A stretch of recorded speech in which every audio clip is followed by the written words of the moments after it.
Hello, my beautiful blossoms, blooms, and buds, and welcome to the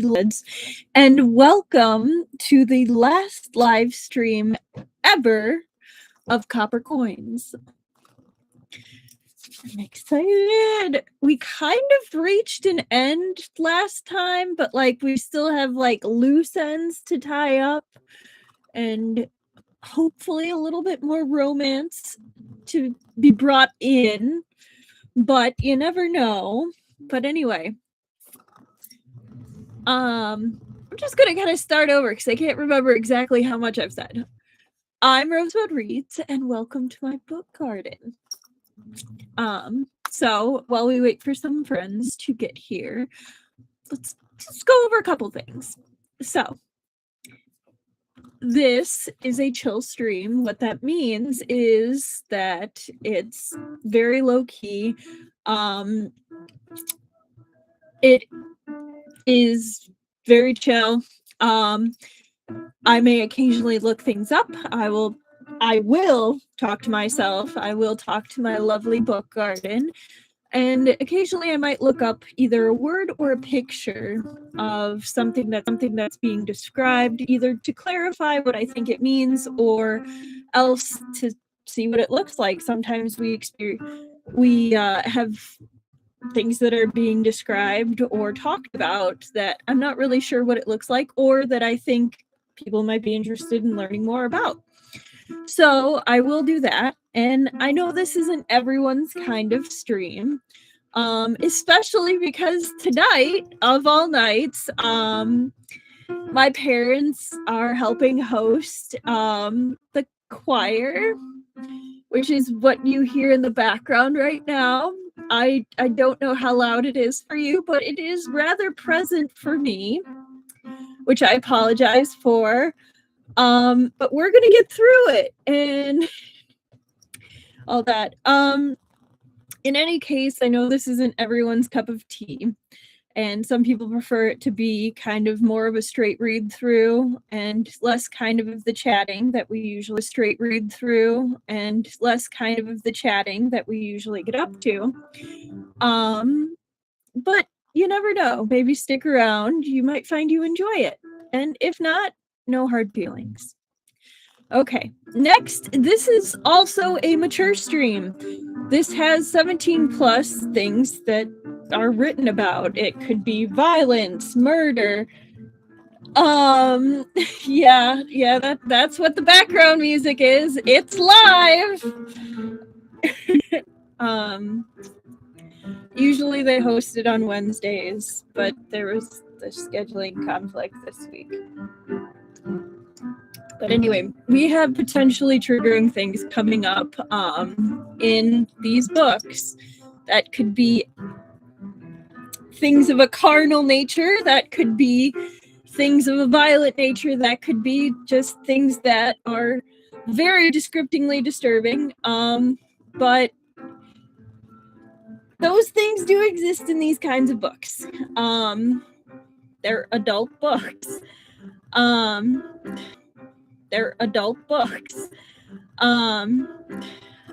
glad you like it, Annika, and I'm glad it's hopeful. But yeah, if things seem to be getting to a point of where they look like something triggering might be coming up during the lives, I will potentially note it down and maybe give warning of, hey, this looks like it's going this direction. If you're here during the live, there's only so much I can do. If you're here later, you'll get a bit more of an idea, because if there's something triggering that I believe needs to be noted, it will be a trigger warning in the title, a short simplified description of what occurred during that point in the description, and it will be time-stamped on the video. But yes, hi Ruby. We have a bit of a special stream today because you will probably notice there's video. But yes, hi Ruby. We have a bit of a special stream today because you will probably notice there's music happening right now. My parents have the choir over right now. They're usually do this on Wednesdays. But as you can tell, they had to change the date. So we get a little bit of background music tonight. That just makes it extra special for the last live stream of Copper Coins. But yeah, how are you doing, Ruby?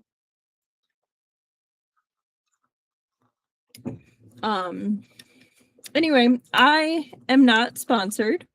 I do this because I can, because I have these books and I want to put these books out there. I love Danmei. I love the storytelling of them, and I have the time. And I'm glad you're doing good, Ruby. If I ever do get sponsored, you all will be the first to know. But yeah, not something I see happening in any close timeline. But yeah, I am also not fluent. I do my best, but you'll see, especially with names and places, I might stumble a bit or take a couple times to try to say something correctly. If I am brutally murdering the word, let me know and I will do my best to fix it. Just be nice. Yes, I do not own anything. The only thing I own is my time and the physical copy that is sitting behind me. Everything else belongs to the author, the publication house. I'm just playing in their playground. But yeah. Did anyone do anything exciting over the weekend? I know I went to my convention and it was nice. It was not too crazy. I like the convention center that it was at. I've been to different cons at that convention center and it has an understandable layout for the most part. The lines usually don't get too crazy at the building, and it was nice. It was a convention. I only went for a day. I had a good time. I picked up a little bit of stuff, nothing too crazy. I'll show that in a moment. But yeah, it was a nice weekend. I had a little time on Sunday to rest and recharge and just get ready for this week and the rest of this week. So it was good. But yeah, if anyone else had anything exciting or just something they want to share, feel free. But before we get to the con stuff, I actually had a package arrive that I was super excited about. It's from a company called Rose & Co. Jewelry. They're on Etsy. There's also like a fruit fly that's flying around right now, so that's going to be annoying. But here's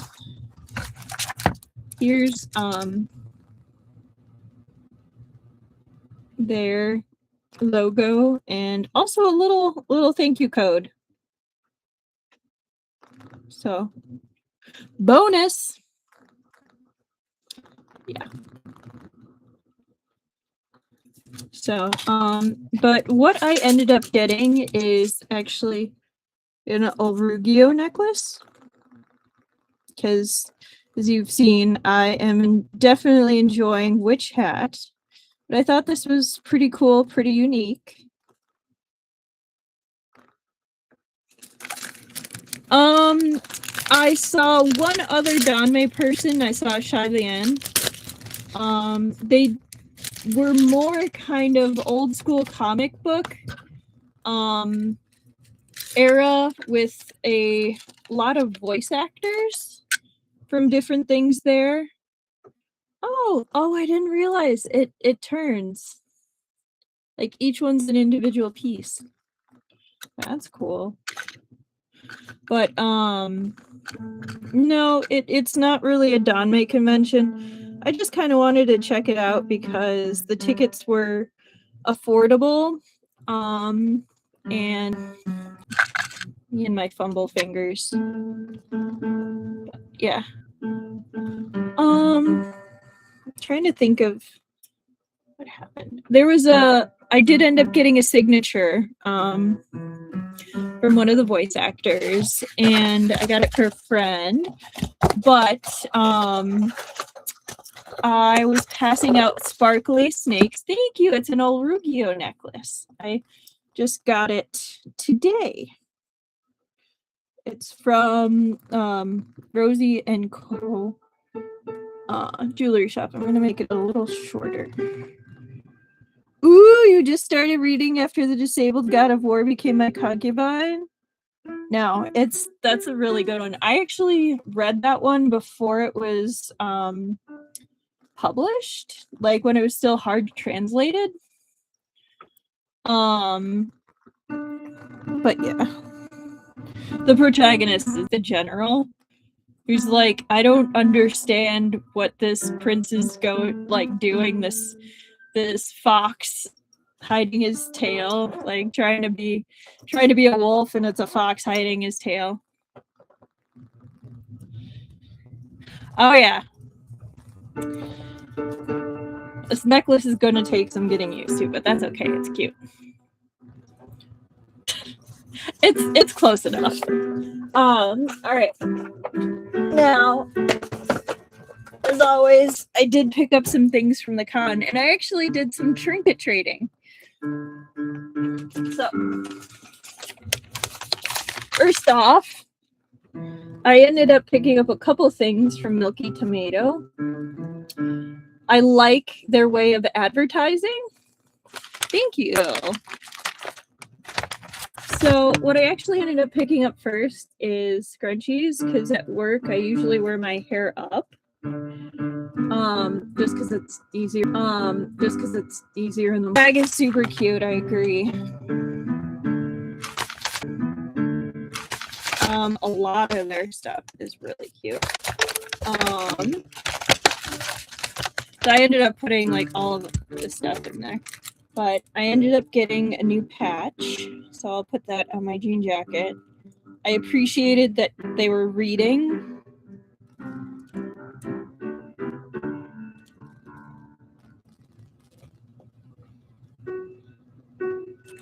Right? Who doesn't love scrunchies? I agree.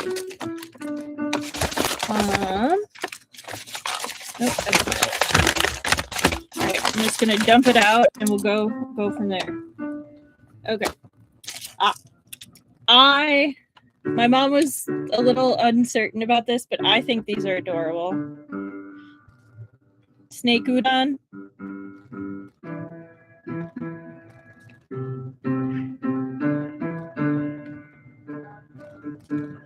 So cute. There's one other. They also had a ghost goth pin. They had a ton of super cute pins. Yes. I found a seller that I think was probably from China. They actually had some legit Longshin merch. I hadn't seen this one before. So they're like bag straps.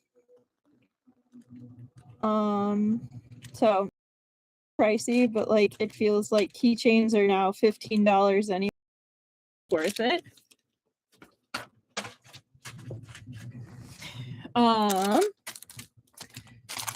I off person.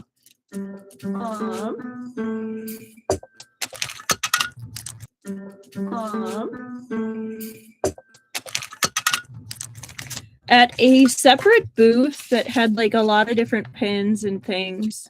I ended up actually picking up some Qualian official merch. And I got lucky because I actually got both of them. So I was very happy about that. I'm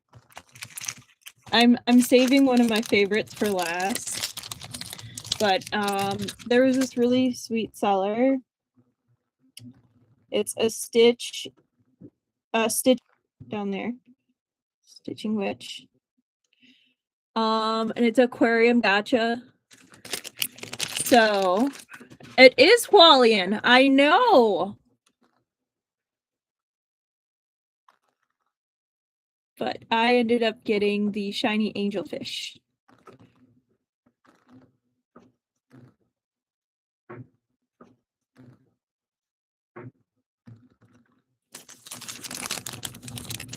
And then one of my favorite pieces, I unapologetically love this meme. I actually ended up picking up the last one of this. Literally, I took it off their display after I paid for it, of course. But they separate, like it's two actual pins, but they never line up correctly when I take them out of the bag. So I kept them in the bag to show. It's selling Shelly's. I'll show the other side so you have the UR code.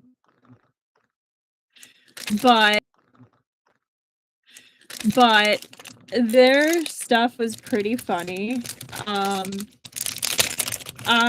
This is one of my all-time favorite memes. Selling Steelies, sorry. They were super chill. But yeah. And I did end up picking up a print and then one other item. Yeah, no. Artists that just go for it are so much fun. This I couldn't resist.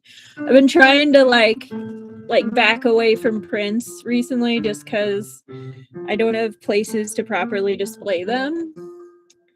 But I couldn't resist. I love it when Kiefer is being dad. Like, it's such a sweet picture. They're both so happy. And I also just like how they colored it. Like, you can clearly see like the lines and the coloring, and I like that feel of it. But this is the artist. They're Julia Mann. The lines and the coloring, and I like that feel of it. But this is the artist. They're Julia Mann. Julia Mann. They have a lot of other really sweet and cute stuff. So definitely check them out. And the last one, I unfortunately don't have a business card for, but they're amazing and I love them. And I really wish they had given me a business card, but they literally just gave me my pillow. I got the last one. They had to take it off the display. Like I was winning with the Wang Shin. Like they're both so pretty and both so happy, and I love them so much. Right? I wish they gave me their info because I would so be like, this is where they were. Go check them out. But no, they just gave me the pillow, but they're really good. They're really cute. I will definitely keep an eye out for them at other conventions. And if I ever do find them again, I will definitely share. I'll probably end up buying another pillow because they did have quality. They had Mo Ran, or Ran Wan, and they had Bing Yuan. So yeah. Oh, I'm so Wan Ji girly. No, I remember I made a raccoon pillow before, and it was definitely homely. Had character. It was definitely homely. Homely. Had character. Also, this arrived. It finally arrived. So now I'm going to put him with his husband. So they're both going to stare there. and look at me judgingly. But yeah. Okay, so this is the stuff I bought. And now I'm going to show you the stuff that I was either given or traded, because some of it people just gave me and it was awesome. And like so many people were super friendly. Yeah, wait, Whoopsian's in trouble. Yeah, he's sitting next to his husband. Yeah. Stay. So I ended up like having more time to do some of the activities and went to a couple of the panels. But one of the things I went to was kind of making card holders, and I feel like I did okay. I did even better, and then I ended up squishing the top of it, and then I covered everything with fruit, and it was even better. And then one of the really sweet people at the table I was with was like, here, pick a Pokemon card. So I chose Dotrio. Wait, that's not Dotrio, is it? Is it? Oh, it's in Japanese. Yeah, thank you. I made it.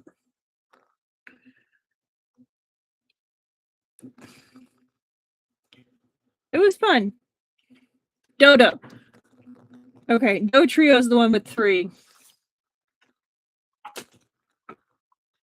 And then someone was doing trinket trade, and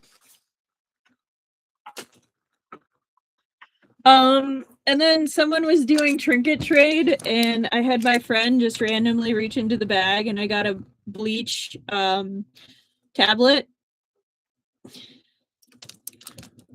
which was interesting.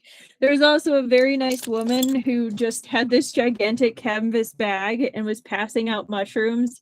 So I traded a baby snake for a mushroom, and she was like, you get 2 because you're actually giving me something. But like she literally probably had 100 of these and was just passing them out.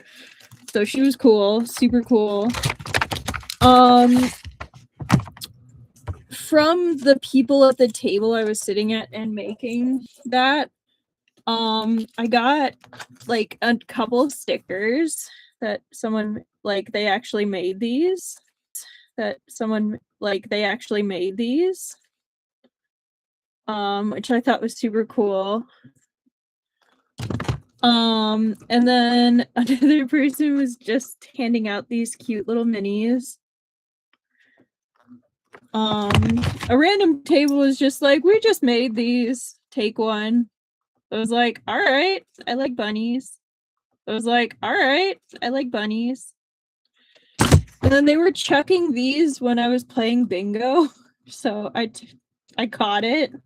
So I actually chose to do the $5 one where you got bigger prizes. I won e-badge. So I'll set that up eventually.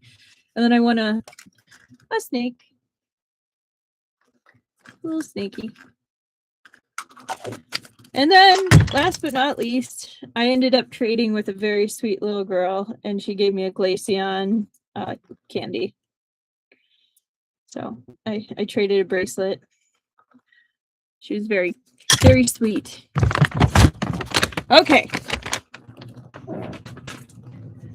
That's all that from the con.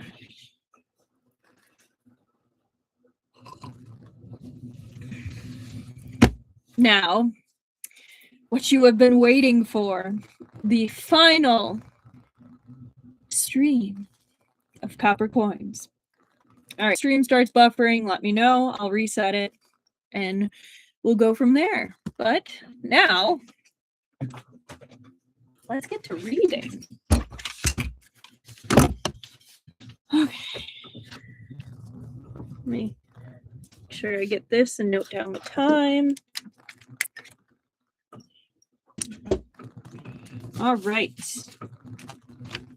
So 24:15.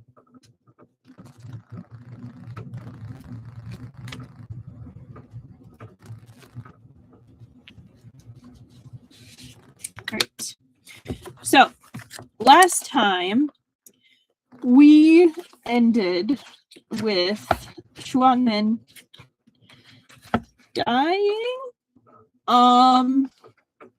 You got bitten by the other spider, which kind of was a curse, kind of was not. From one of the vials he took out from Baichong Cave.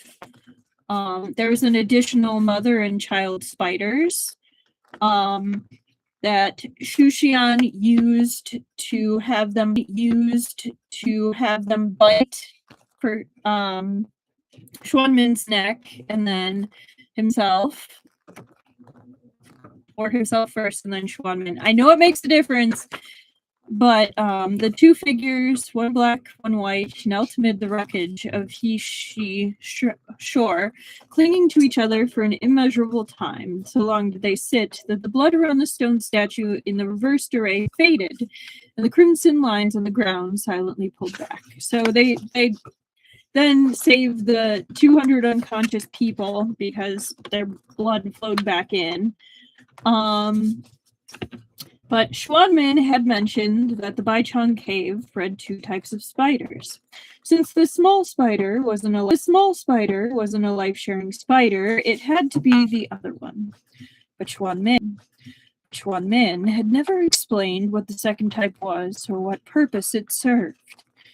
A little bewildered, Shushian pocketed the spider and studied Xuanmin's form in his arms. A fragile hope stirred in his chest. Could these spiders have been Xuanmin's contingency plan?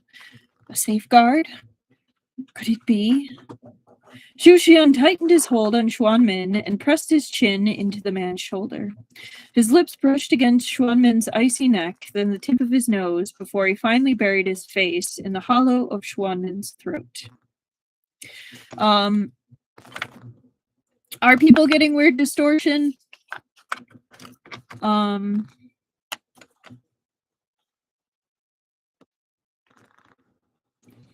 going to keep explaining, but if people are getting weird distortion, okay. I'll reset it real quick.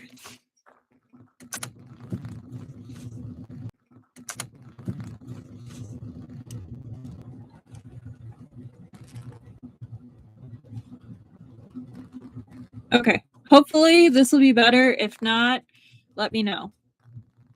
Okay. So then they talked about Daze Temple on Mount Jiangsong, which was a small remote temple that had been founded over 300 years ago. It also told the story of the first Xuanmin, who was not our Xuanmin. Story of the first Xuanmin, who was not our Xuanmin. He is the technically second generation and fourth generation. So he is a reincarnation of the original Xuanmin, which was his original name. So yes, Tong was his original name. So yes, Tong Dang. He was Tong Dang before. So Tong Dang serenely stood before the 6-piece lanterns, his hands clasped in a mudra. Then, with a whirl of his sleeves, he turned and walked over to Xuanmin. Under the light of the lanterns, he observed Xuanmin's left hand, which rested atop his knee. Nestled in the juncture of his pointer finger was a small blood-red mole, no larger than a pinhead. The surface was a little raised, a perfect match for the one on Shushian's collarbone. Yeah, they do like playing with reincarnation. The mole's showing, Tong Dang said, withdrawing his gaze before giving Xuanmin another irritated look. It's a wonder you could think of such a trick amid that predicament. Letting out the spider, having it bite you, then bite him. That had to take at least a sentence's worth of time. If you had the time for that, you should have put up more of a fight, maybe even managed a few dying words. Xuanmin's eyes remained shut, and his lips didn't even twitch. It was hard to tell whether he hadn't heard him or was simply choosing to ignore him. They're not as venomous as the life-sharing spiders, but their bite is hardly pleasant. Did you develop a taste for them? Tong Deng said sardonically after Xuanmin's lack of response. After a moment of silence, his eyes closed, and face still blank, Xuanmin finally spoke. You are the one who raised them. The unspoken message. And you're trying to warn others against getting bitten? You sure have some gall. Upon his body losing all vitality, Xuanmin had come to in the abandoned Daozhe temple. His form had coalesced roughly 2 days prior and stabilized only last night. During those 2 days, he couldn't open his eyes or speak. All he could do was hear and listen to the nearby voice speak, recounting old matters as if reminiscing. Through the fragmented accounts, he learned that this person was Tong Deng, the first state preceptor and his master in his previous life. Both of the spider breeds within Baichang Cave had been his creations. Xuanmin had only tasted the life-sharing spider's effects. Years ago, before he left the Tianji Institute to live a solitary life in the bamboo pagoda, he'd noticed subtle changes concerning Zhu Hong's lifespan. Though Su Hong never removed his mask, even within the Institute, Xuanmin had discerned his de-aging through the faint changes in the wrinkles on his neck. Even then, Xuanmin had suspected that the transformation had something to do with himself. Zhu Hong's words during that period always carried some deeper meaning. He spoke as if he owed Xuanmin, but also like he was a little grateful. At the time, his master's kindness remained at the forefront of his mind, so even when he sensed something, he dismissed it. It was only much later that he looked into the truth of the life-sharing spiders. By then, Xu Hong's greed had escalated to stealing dragon bones, and Xuanmin's own memory loss followed shortly after. Thus, the question of Xu Hong planting a life-sharing spider on him was simply put off, never to be addressed. Only on death's door did he find the real answer. Xuanmin had always been rigorously disciplined, leaving little leeway for others to exploit him. Looking back now, there had only been one occasion. It happened the autumn before he left the Institute and returned the state preceptor's mantle to Xu Hong. During meditation, he'd accidentally slipped into a frenzied Zen state. For 3 days and nights, he'd been in an unconscious trance. His guard against Xu Hong had been low then. It was possible the life-sharing spider had been planted during that period. Regardless, with his body now dead, that was all in the past. The spider with a hold on him now wasn't the life-sharing spider, but the other breed from Baichang Cave. Back then, Tong Deng's true aim had been creating the life-sharing spider. Breeding the other kind was purely an unintended consequence of his troubled mind. The emotions that spider contained were too complex, so Tong Deng didn't know what to name it. He had just called it the Nameless Spider. Once Xu Xian had offhandedly asked about their purpose, if they really bound people for 3 lifetimes like the legend said. Xuanmin had denied it. He hadn't lied. The nameless spiders had nothing to do with one's next 3 lives. Where life-sharing spiders were a mother-child pair, these came in pairs of fortune and misfortune. The red spider bestowing blessings, the black one curses. The tiny mole on Xuanmin's hand came from the black spider's bite, while the one on Xu Xian's collarbone stemmed from the red. Once these blood moles formed, it meant that the black spider's victim, though dead, would neither decay nor dissipate. They'd continue to exist as something like a ghost or spirit. They would shoulder all calamities and suffering meant for their counterpart across infinite lifetimes, while bequeathing all their own destined fortunes to the other. The price? to be excluded from the cycle of rebirth for all of eternity. So it wasn't for 3 lifetimes. It was worse. With the appearance of this mole, what lies ahead is a boundless loneliness, a never-ending existence, Tong Deng said. He stood in the doorway, eyes narrowed as he watched the moonlit heavens. Eventually, he turned back to Xuan Min. There are benefits, certainly. You'll never lose your memory again. You will remember all that you should with increasing clarity, as if it were yesterday. There are drawbacks, however. No matter how deeply rooted your memories, you will be invisible to all, even a dragon. So tell me, do you regret it? To all, even a dragon. So tell me, do you regret it? Silent for a long moment, as if still unwilling to engage. This attitude mirrored their master-disciple dynamic from a century past. Finally, Xuan Min countered with quiet precision. You bear the mark of this fighter as well. Do you regret it? Tong Deng made a non-committal hum and said no more. Regrets? Life, death, fortune, and misfortune were not things to be dealt with lightly. He'd made his choice. Even if the Eastern Sea turned, nor regret. All right, so that was where we ended. It's a pretty hopeful ending. And now we have our last arc. Which, let me see. Should be about the same amount as we've been reading recently.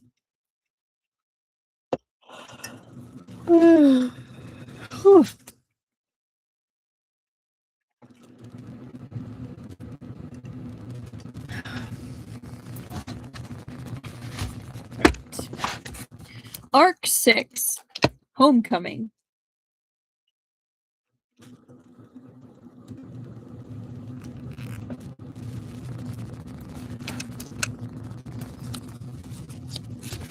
Right. Chapter 39, Earthly Ties. On the second floor of the bamboo pagoda in Mount Boji was a small, bare room. So bare that it hardly seemed lived in at all.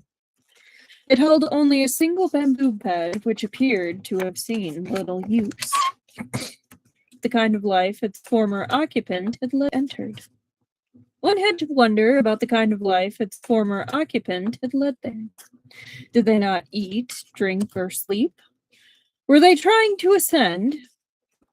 Regardless of how its master had once lived, he now lay upon his bamboo bed like any ordinary man. Xuan Min was draped in a white robe, his face bloodless and pallid as ash. His hands were loosely folded over his chest, cold as ice and still. During the first 2 days, Xu Xian had fussed over him to no end. No matter what he tried, Xuan Min refused to warm. Xu Xian finally resorted to wreathing him in a cocoon of heated air that maintained a constant warmth. Later, still dissatisfied, Xu Xian went searching for something with which to cover him. Xu Xian's rummaging through the bamboo house yielded nothing. He couldn't even find basic bedding. Ultimately, he made a trip to the nearby county town and used some silver to buy blankets and thicker robes. Xu Xian had initially considered draping Xuan Min with his own outer robe, but the black garment he usually found pleasing looked jarring and wrong against Xuan Min's pallor. For the first time in his life, Xu Xian, who had never cared for superstitions, found himself filled with an aversion to the color black. That's interesting to me because usually it's flipped. Usually white robes are mourning robes, and black robes, I'm not sure about the connotation. And black robes, I'm not sure about the connotation of black robes, but like they aren't mourning robes in. If anyone knows the connotation, but I mean, I think maybe it's because Xu Xuanmin has just consistently worn the white robes. That black robes feels like a bad omen. That's my guess. If anyone knows else otherwise, feel free to share. For 2 days, Xuxian had run himself ragged. He draped the blankets over Xuanmin, the more incongruent than the last.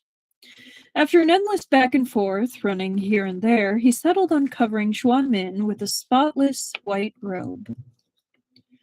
Xuxian still found Xuanmin's limp body unsettling. Seeing him lie motionless at all felt strange.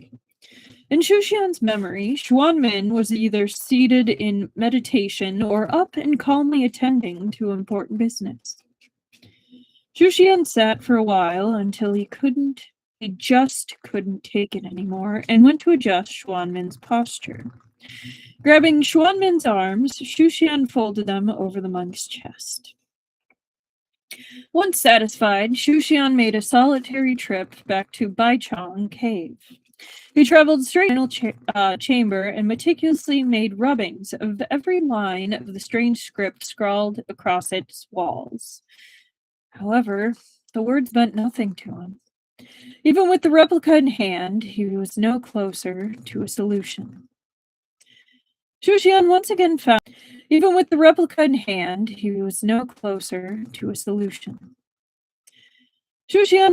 found old Chu in the village beyond the mountains, hoping he could decipher them. Unfortunately, old Chu couldn't read them either. He only said that the characters resembled an archaic script once used by his ancestors. He'd seen his elders write a few lines with them in his youth, but the script had fallen out of use a century ago, and those who understood it had long since returned to the earth. So the rubbings too proved to be useless. Xuxian could only put them aside, feeling helpless. He busied himself with numerous insignificant tasks. He spent his days bustling around Xuanmin because he was afraid to become stationary. The moment he quieted down, he would feel just how hollow. Xuxian's vision was extraordinary. He could see both the living and the dead. He'd seen the specters of Jiang Xining, Old Lady Liu, and the wounded soldiers within the military tags. He could discern countless things, living people, the spirits of the dead. Yet he couldn't see anything beyond Xuanmin's flesh body. There was only so much busy work Xuxian could do. After 3 or 4 days of relentless activity, he finally, inevitably, stalled. Once he did, he sat motionlessly by the window frame.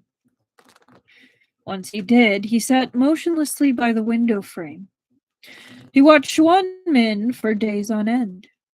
Sometimes he simply observed, searching for the slightest change, the faintest flicker of movement. Other times, he just stared, lost in thought. The mark left by the life-sharing spider in the hollow of his neck remained dull, like a speck of long-dried blood. There was no telling when or if it would ever brighten again. Xuxian had spent centuries alone. He should have long grown accustomed to undisturbed solitude. Somehow, with Xuanmin lying there, eyes closed, silent, not breathing, Xuxian felt an emptiness greater than any he had known before. Fortunately, he soon found another task to occupy himself with. This time, it wasn't something so trivial as adjusting robes or rearranging limbs. He discovered an old book within the Bamboo Pagoda's library. It appeared to be one that someone had personally written and bound. It had been left for far too long in a cabinet, surrounded by mountain air thick with humidity. Across the long years, while the place had been uninhabited, the pages had curled and warped, leaving its ink faded in places. Its pages were brittle, so the slightest mishandling might reduce them to dust. None of this dampened Shushan's eagerness as he turned the pages. At least half of its contents were incomprehensible to him, but what he could understand matched the cryptic runes etched on the cavern walls, while other parts actually explained the runes' meaning using ordinary characters. The contents were remarkably detailed. Clearly, the writer had been stolid and steady in personality, as well as very patient. Shushan hurried to the last page. Sure enough, he found the signature he'd anticipated. Tong Dang. Yeah, I agree. Aw, Embers. Also, welcome, Ember.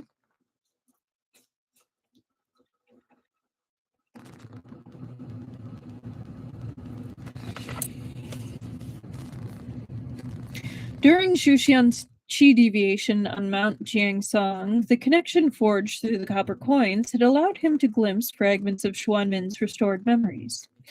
After Shushan's mind cleared, he'd pieced together the origins and legacy behind the state preceptor known as Tong Dang.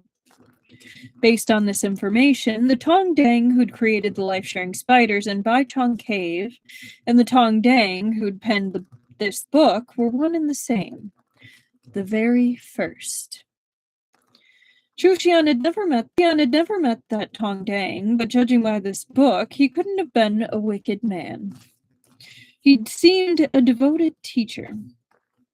After finding the book, Shushan wasted no time.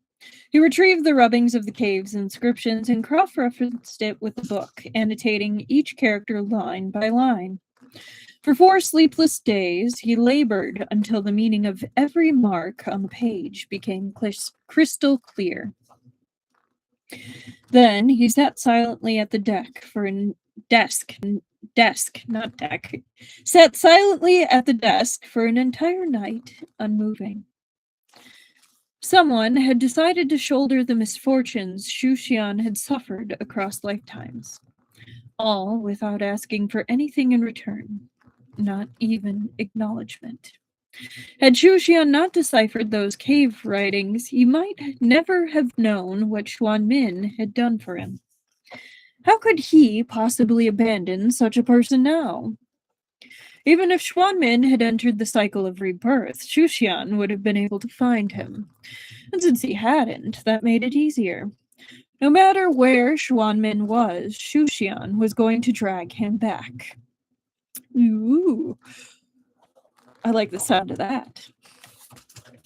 Outside, snow began to fall across the vast wilderness. They were not biting, frigid flakes, but thick and fresh, large and unblemished, carrying an almost tender warmth. New Year's Eve already, Tong Dang remarked, and almost tender warmth. New Year's Eve already, Tong Dang remarked, and suddenly he blinked. My memory fails me. What year is this again? Oh, but I'm excited, Truffle. Xuanmin remained inside, still recuperating. The toll he'd suffered was too severe for a quick recovery. At the very least, he couldn't yet manipulate objects as effortlessly as Tong Dang. Though he appeared to be sitting atop the reed cushion, in reality he was hovering over something as light as a needle. Were placed in his palm, it would slip right through and fall to the ground. At Tong Dang's question, Xuanmin answered without opening his eyes. The 23rd year of Tianxi. After tonight, it will be the 24th. Tong Dang's dark irises reflected the swirling snow, his eyes like an unfathomable lake. It seemed like the Tong Dang's dark irises reflected the swirling snow, his eyes like an unfathomable lake. It seemed that there was something else he wished to say, but he fell quiet again. Whether lost in thought or simply marveling at the swift passage of time, he said no more. This snow will last all night. A good omen, Tong Dang finally said. He turned to go back inside and tease his disciple, but before he could take a step, a low rumble of thunder echoed from the skies above. The thunder came without warning, abrupt and unnatural. At the sound, began to descend upon him. Just as quickly, he closed his eyes again. In this state, neither ghost nor lingering attachment. His whereabouts. How could Shushian possibly come to him? This thunder! Tongdang exclaimed in surprise.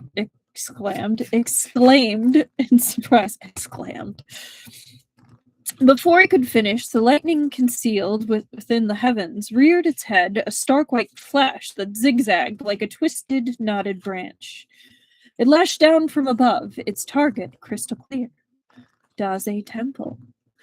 Tongdang watched as the bizarre bolt of lightning hurtled through their roof, only to halt abruptly at the last moment. Hurtled toward their roof, only to halt abruptly at the last moment, as if restrained by some unseen force. Lightning had come inexplicably and left just as mysteriously. Had it jumped? Or perhaps... Was it Tongdang's imagination, or had the thunder carried it? Was it Tongdang's imagination, or had the thunder carried an overwhelming divine energy? Not the kind summoned by talismans or spells, but the kind seen in heavenly tribulations. Who could possibly be undergoing a tribulation? Tongdang wondered if he might have been mistaken. He turned to Xuanmin. Unless it's your dragon. What did he mean, your dragon? Xuanmin didn't bother opening his eyes. He refused to entertain any unrealistic delusions. But he didn't need to respond because Tongdang already had his answer. The moment the question left his lips, the distant roar of a dragon echoed through the air. Within a few seconds, a figure clad in black descended amid a barrage. Within a few seconds, a figure clad in black descended amid a barrage of lightning to land with a thunderous crash in front of their building. The commotion was too loud and very familiar. Not even Xuanmin could remain indifferent. His eyes flew open and he stared at the doorway, stunned. Shushian looked no different.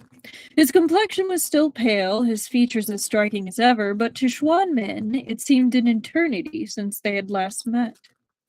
Though they were mere steps apart, an inexplicable longing, as expansive as life and death itself, welled up inside him. His gaze locked upon... Let me try that again. His gaze locked onto Shushian like a mountain's immovable weight. Shushian can't do anything quietly. That's funny. Though they were mere steps apart, an inexplicable longing, as expansive as life and death itself, welled up inside him. His gaze locked onto Shushian like a mountain's immovable weight. Shushian, however, seemed puzzled. He stood at the threshold, yet acted like he couldn't see either of the men in the room. His brow furrowed on his face, his expression layered with something heavy and unruly. Xuanmin. Of course he couldn't. The light in Xuanmin's eyes dimmed, replaced by a gentleness both weighty and profound. It was a look that would make the heart of any witness twinge in shared sorrow. Then Shushian's gaze passed over where Xuanmin was seated and paused. He narrowed his eyes, staring intently. Tentatively, he called out, "Bald donkey." Which... Oh no, where'd my bald donkey count go? I know we were almost or above 100. Where? Haha, you can't escape. Okay, we're at 98.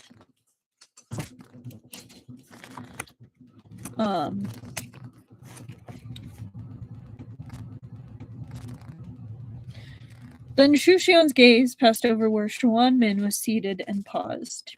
He narrowed his eyes, staring intently. Tentatively, he called out, "Bald donkey." Tong Deng uttered. Shushian was oblivious to Tong Deng. His eyes remained fixed on the space where Xuanmin was. Came Xuanmin's low reply. Tong Deng clicked his tongue again. Shushian didn't hear the response. He stared at the spot, waiting in silence. When no answer came, he grabbed a thin cord from his sleeve and looped it twice around his wrist. With a faint gleam, the cord twitched to life. "Since you won't answer," Shushian muttered, fiddling with the cord, "don't blame me for this." He held the other end of the cord, took aim at Xuanmin's general direction, and flicked his wrist. The cord lunged through the air like a living creature, darting around Xuanmin before it coiled around and looped itself into a tight knot. The moment it knotted itself, Shushian's tense expression relaxed. A silent laugh tugged his lips upward. "Caught you," he said. Both Tong Deng and Xuanmin were speechless. What kind of trick was this? Tong Deng had wandered the world for over a century. Never had he seen anyone or someone lasso a spirit with a string. The moment the cord wrapped around him, Xuanmin's form slowly materialized in Shushian's vision. His unfocused gaze sharpened, locking onto Xuanmin's face before sweeping over the rest of him. For a fleeting moment, Shushian's eyes watered, but he quickly quashed it. His smirk remained, and the gloom in his eyes vanished, replaced by familiar audacity. He gave the cord a playful tug. "I made one for Jiang Xining's brother-in-law a while back. I never thought I'd use it myself." His fingers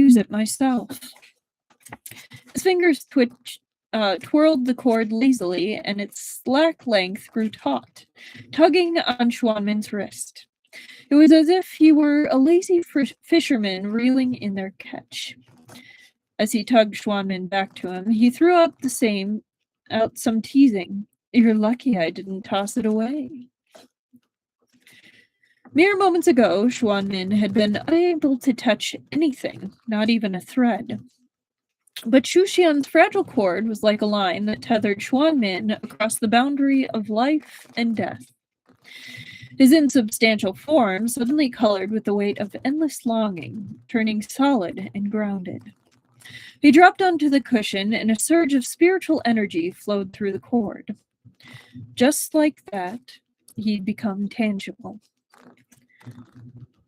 Tong Deng, who'd been cultivating for centuries, turned his face away in silence. That's got to be a bitter pill to swallow. The dragon figured out how to do that in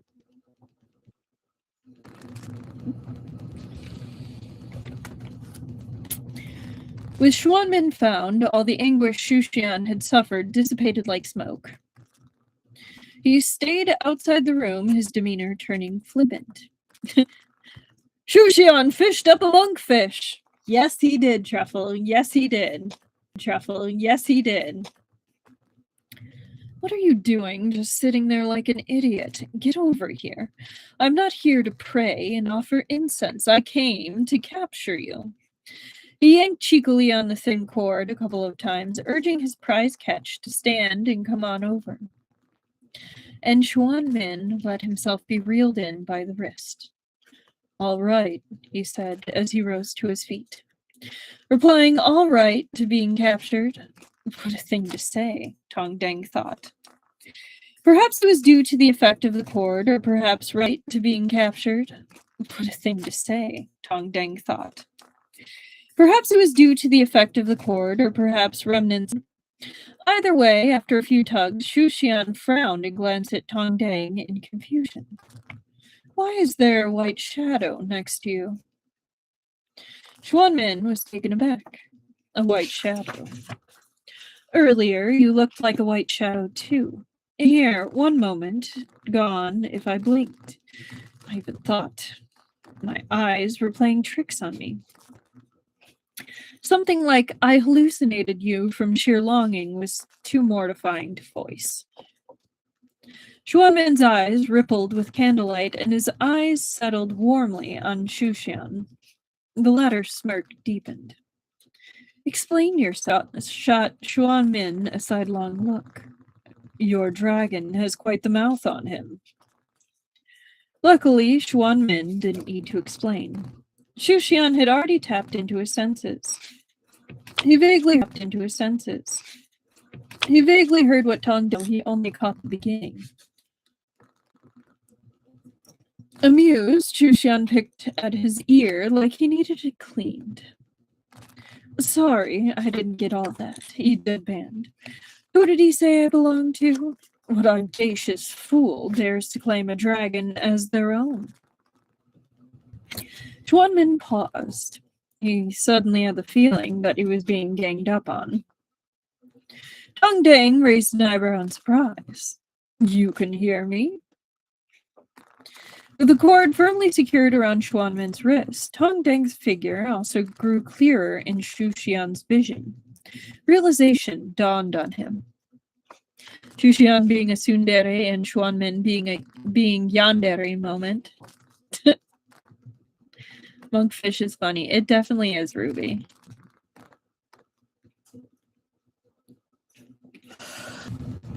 Xuxian had never been one for polite greetings, and at the sight of a monk, the words "bald donkey" instinctively formed in his mouth. Before the second could escape, he bit it back. "Ah, another bald monk. I'm counting it as a bald donkey. He may not have said it, but he thought about it. We are at 99 bald donkeys."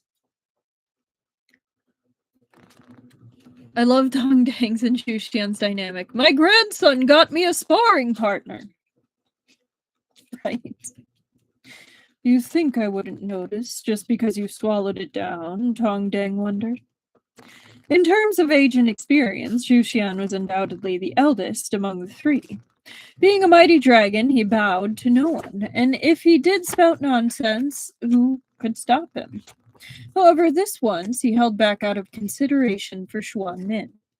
The monk before him wore robes identical to Xuanmin's, and his demeanor was similarly transcendent. It wasn't hard to guess his identity. Besides, after Xuxian used it a day after day, Bald Donkey had long since morphed into something like an endearment when directed at Xuanmin. 100! Woo! Using it for another monk felt wrong. After a pause, Xuxian stared with certainty. "You're Tong Dang." Tong Dang's grunt sounded eerily like Xuanmin's, proof of their shared lineage. Tong Dang looked askance at Xuanmin again and asked, "He knows quite a lot, doesn't he?" It's a pet name now.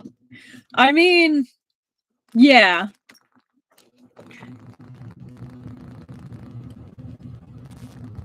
I didn't think about that, but yeah, Annika, it is so cute that that's how he reached 100 bald donkeys.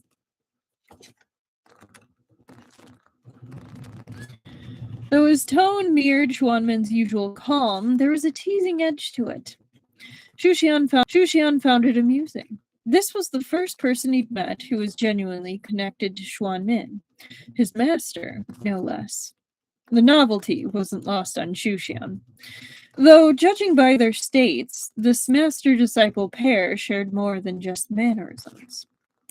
"So, this Shifu of yours," Xuxian began, his expression complicated as he turned to Xuanmin. "He also used the nameless spiders?" Xuanmin nodded, then stopped mid-motion as he caught the implication. "How do you know about them?" "It was written plain as day on Baicheng's cave walls, no?" Xuxian said. "But you couldn't read that." "I couldn't." Shushan cocked his head at Xuanmin. So you thought it was safe to lie to me in there? Who was it that swore up and down he'd never lied me? My memory's a bit foggy. Oh, really? Who was it? Do you remember? It was me. Xuanmin meeting Shushan's gaze again. I didn't. Technically, it hadn't been a lie. The nameless spider did only deal in fortune and misfortune. It didn't bind people across 3 lives.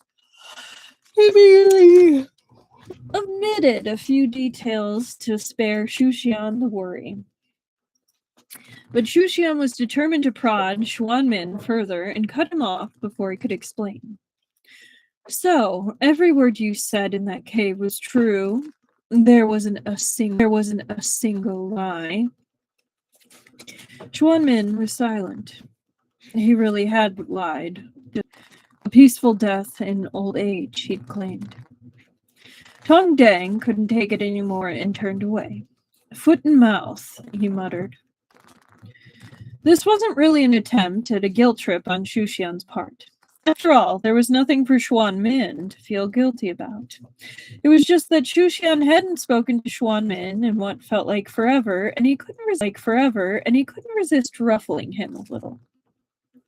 In truth, it had been less than a month, but to Shushan, it had ached like an eternity. Okay, so going back to the point I made earlier about, here's this hotshot dragon that comes waltzing in with this rope that this centurion hasn't been able to figure out, and suddenly they're visible again. Imagine how this guy's got to be feeling. Like, I mean, impressed, but also kind of just like, are you kidding me? It has got to be feeling. Like, I mean, impressed, but also kind of just like, are you kidding me? It hasn't even been a month. That's wild.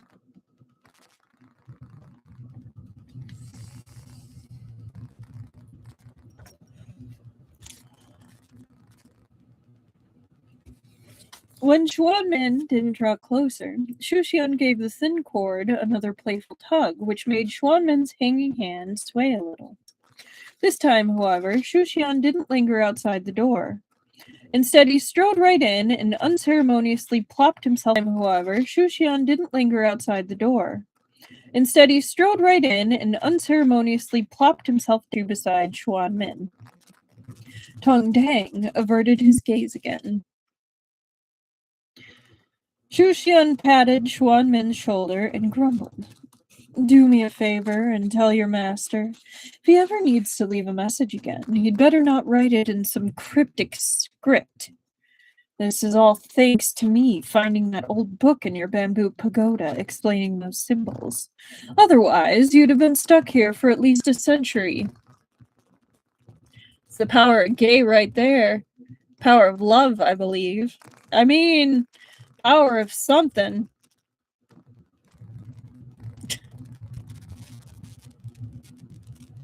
My goodness. Tong Dang averted his gaze. Shushan patted Xuanmin's shoulder and grumbled. Oh, wait, I just read that. No need to relay messages. I can hear you, Tong Dang replied. Using Xuanmin's shoulder as an armrest, Shushan turned to Tong Dang. Ah, so you and your disciple must share some deep-seated grudge, then. Well, even combined, the master and disciple were no match for him.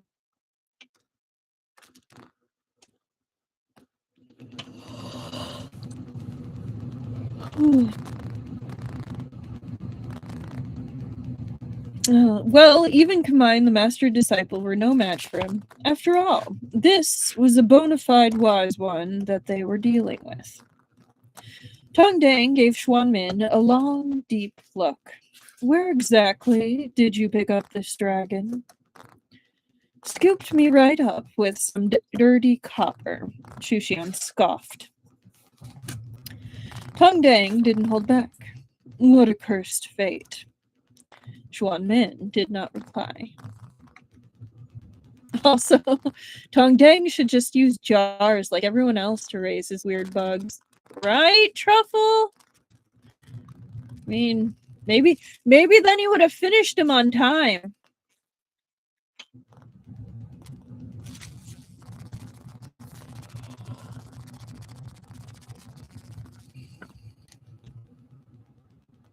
Just like that, old and new grievances were settled. After over a century of solitude, Tong Dang had finally met someone who could hear him, and he was thoroughly enjoying himself. As he traded barbs with Shushan, he managed to rattle his unflappable disciple to the brink of cracking, not cackling. That would be great to see Xuanmin cackle. Fortunately, Xuanmin held on to his composure and steered the conversation to safety. How did you find this place? He asked Shushan. Equally curious, Tong Dang stopped fanning the flames and waited to hear Shushan's answer. Weren't you bold, planting that nameless spider on me? Shushan said. I spent days poring over that book in your bamboo pagoda, deciphering every word for its effects. Xuanmin a dark look. Xuanmin seemed to have anticipated his glaring and was already lowering his eyes. Shushan paused, thinking to himself that he'd have to find a way to undo the damn thing later. Anyway, I came up with a plan. I've done something like this a couple of times before, so I've got some experience. I forced my tribulation to arrive early. If the nameless spider really worked, then the moment the heavenly lightning struck, I'd know where you were. Right as the lightning descended, I forcibly postponed the tribulation again. Why do I feel like that's to be like trying to shore up a dam with a straw and paper wrapping from it?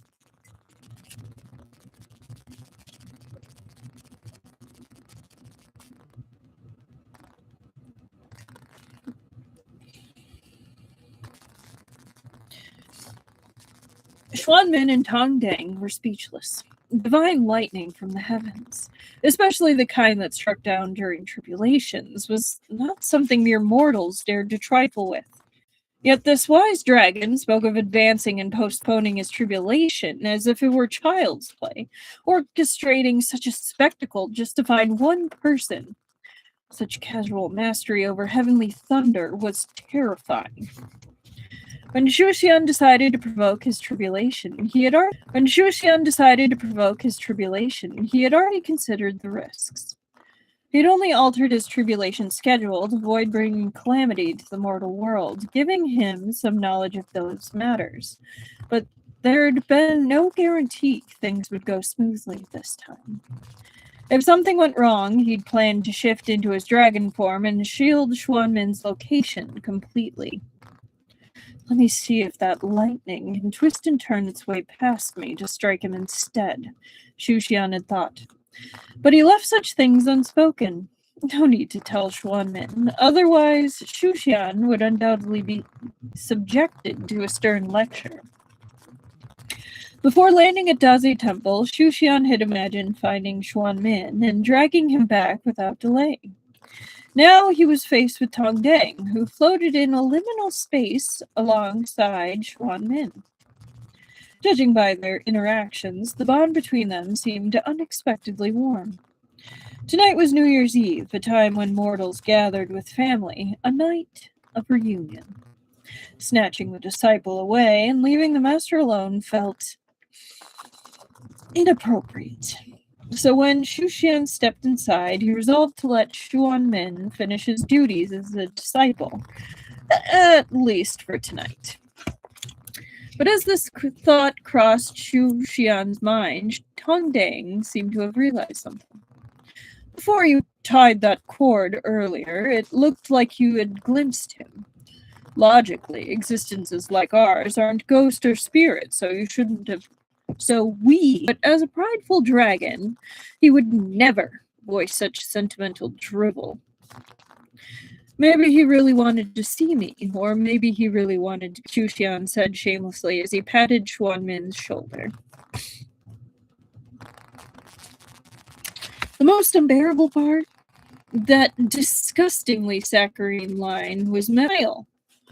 On New Year's Eve of all times, he found the pen away and said in a breezy yet final tone, "Don't let me keep you." He basically said go, but he might as well have said get lost. Traded barbs while Xuan Min stood by helpless. It was a rare sight. All three had once been solitary by nature. Though their temperaments differed, they shared a core similarity. One had found the Taiji Institute with its strict no outsiders rule. One was so icy he'd barely utter 3 words in as many days, and one that had drifted through centuries with little connection to the mortal world.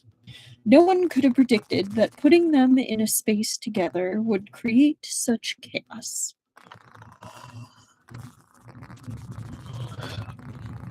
The disorder only escalated when Xuanmin's blackbird arrived. With 2 eerie sighing croaks, it soared into the room, wings spread, clutching a delicate bamboo basket. Mid-flight, it abruptly changed course and dove straight into Xuan, clutching a delicate bamboo basket. Mid-flight, it abruptly changed course and dove straight into Xuanmin's arms.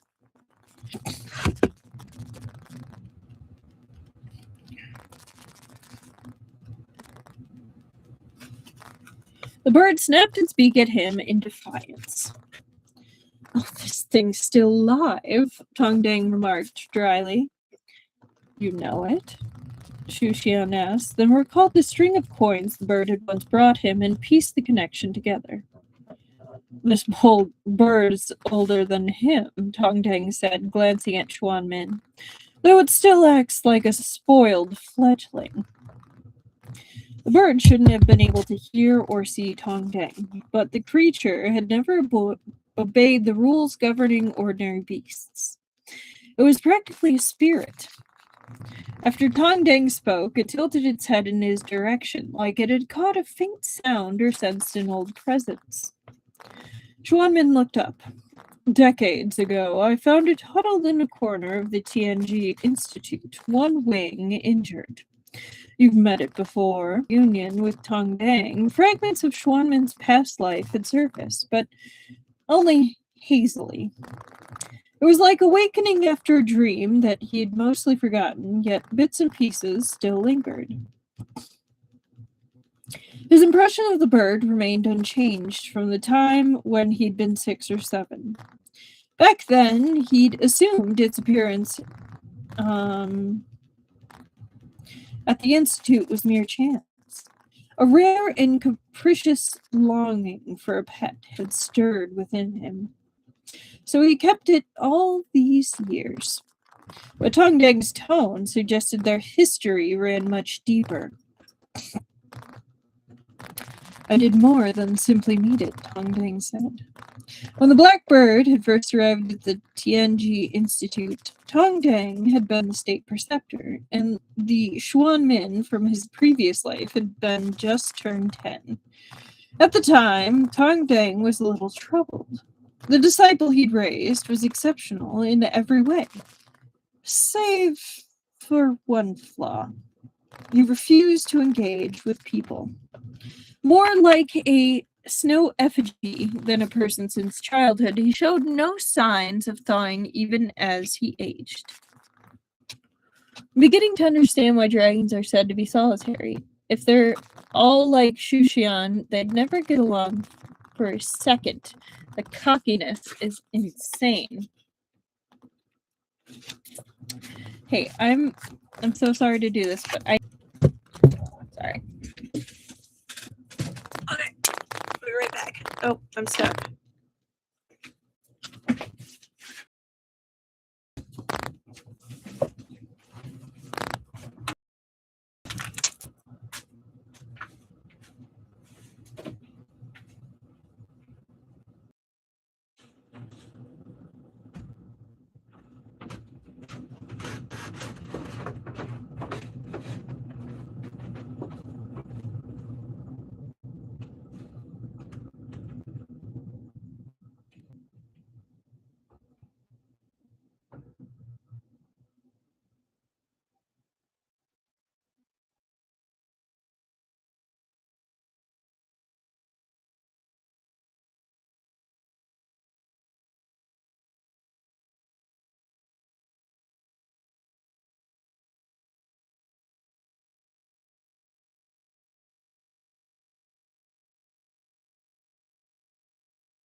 Sorry.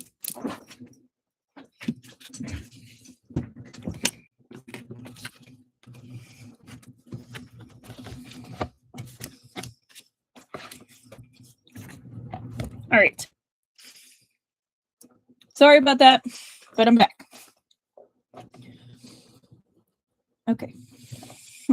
This bird's older than him, Tongdeng said, glancing at Xuanmin, though it still acts like a spoiled fledgling.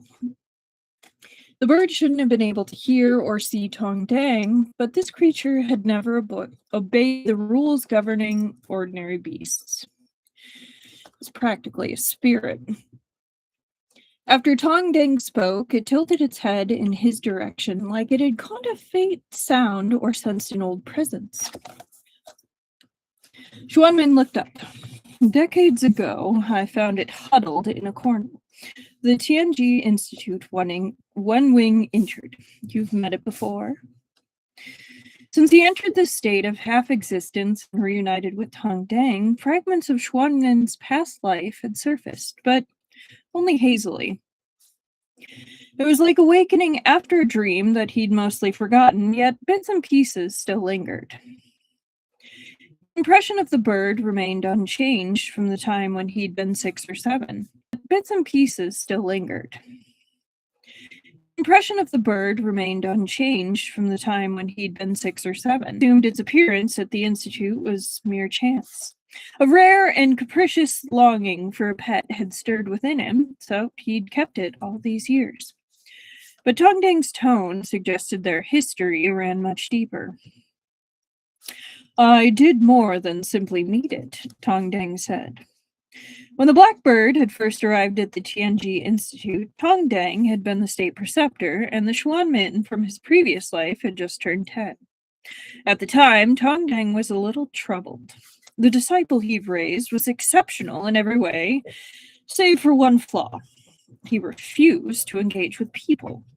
More like a snow effigy than a person since childhood, he showed no signs of thawing even as he aged. While Tongdeng himself wasn't exactly sociable, the sudden shift from being the aloof one to enduring someone else's aloofness had been rather irritating. More important, he'd worried that Xuanmin's detachment would leave him incapable of understanding human suffering. In it before settling on one. Xuanmin needed a companion. The blackbird had arrived at the Institute as an egg. Its hatching was impeccably timed. It cracked open precisely when Tongdeng presented it to Xuanmin. The first thing it saw was Xuanmin's face, and from that moment it imprinted on him. All its mischief, all its antics were reserved for him alone. As a hatchling, it resembled a chick. Fluffy down, useless wings, stubby legs that could only hop at Xuanmin's heels. Wherever Xuanmin went, it bounced along. Fluffy down, useless wings, stubby legs that could only hop at Xuanmin's heels. Wherever Xuanmin went, it bounced along. If Xuanmin sat to read, it would nestle in a sunlit spot by his robes, dozing or rolling around. This bird matured slower than most. It hopped for ages before learning to fly. From then on, it graduated from toddling after Xuanmin to flapping chaotically around him. Aloof as Xuanmin was, over time he accepted the bird as his pet. He regularly set out food and fresh water for it, but otherwise he let it roam free. He never interfered, whether it vanished for days or molted all over his robes. The bird even developed a bad habit and stole the occasional potent elixir, despite repeated scolding. As long as it didn't poison itself, Xuanmin let it be. To Tong Dang, this act carried a hint of not minding, which for Xuanmin amounted to indulgence. In their decade together, he'd never seen Xuanmin tolerate another living creature so leniently. He never expected that, a century after his death, he'd witness his frosty, reticent disciple exhibit even greater leniency toward an actual person. Unfortunately, no pictures of that, Esper. But hello. Basically, Xuxian found Xuanmin via a lightning tribulation that he then held back and canceled. Xuxian found Xuanmin via a lightning tribulation that he then held back and canceled, and so now, instead of being an apparition that no one can his master, he now is visible, and so that's where we are.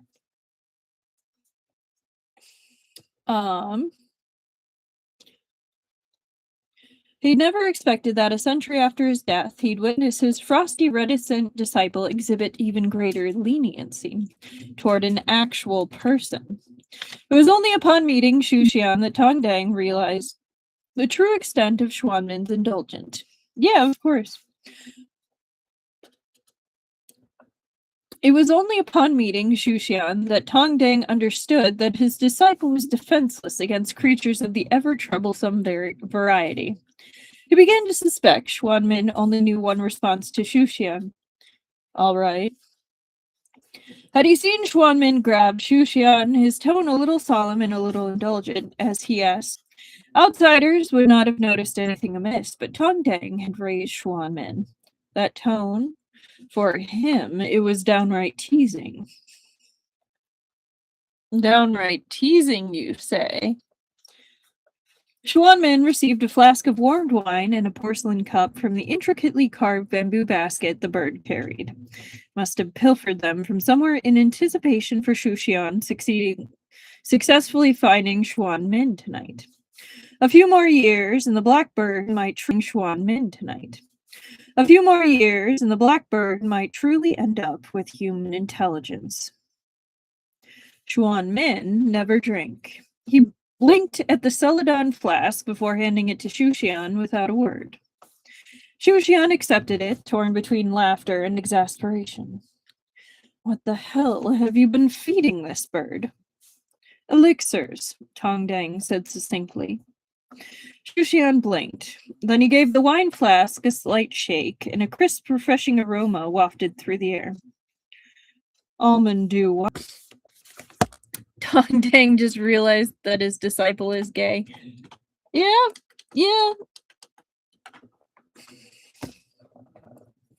Almond dew white, Tong Dang asked mildly. Xuxian nodded. It smells like it. You're quite familiar with wines?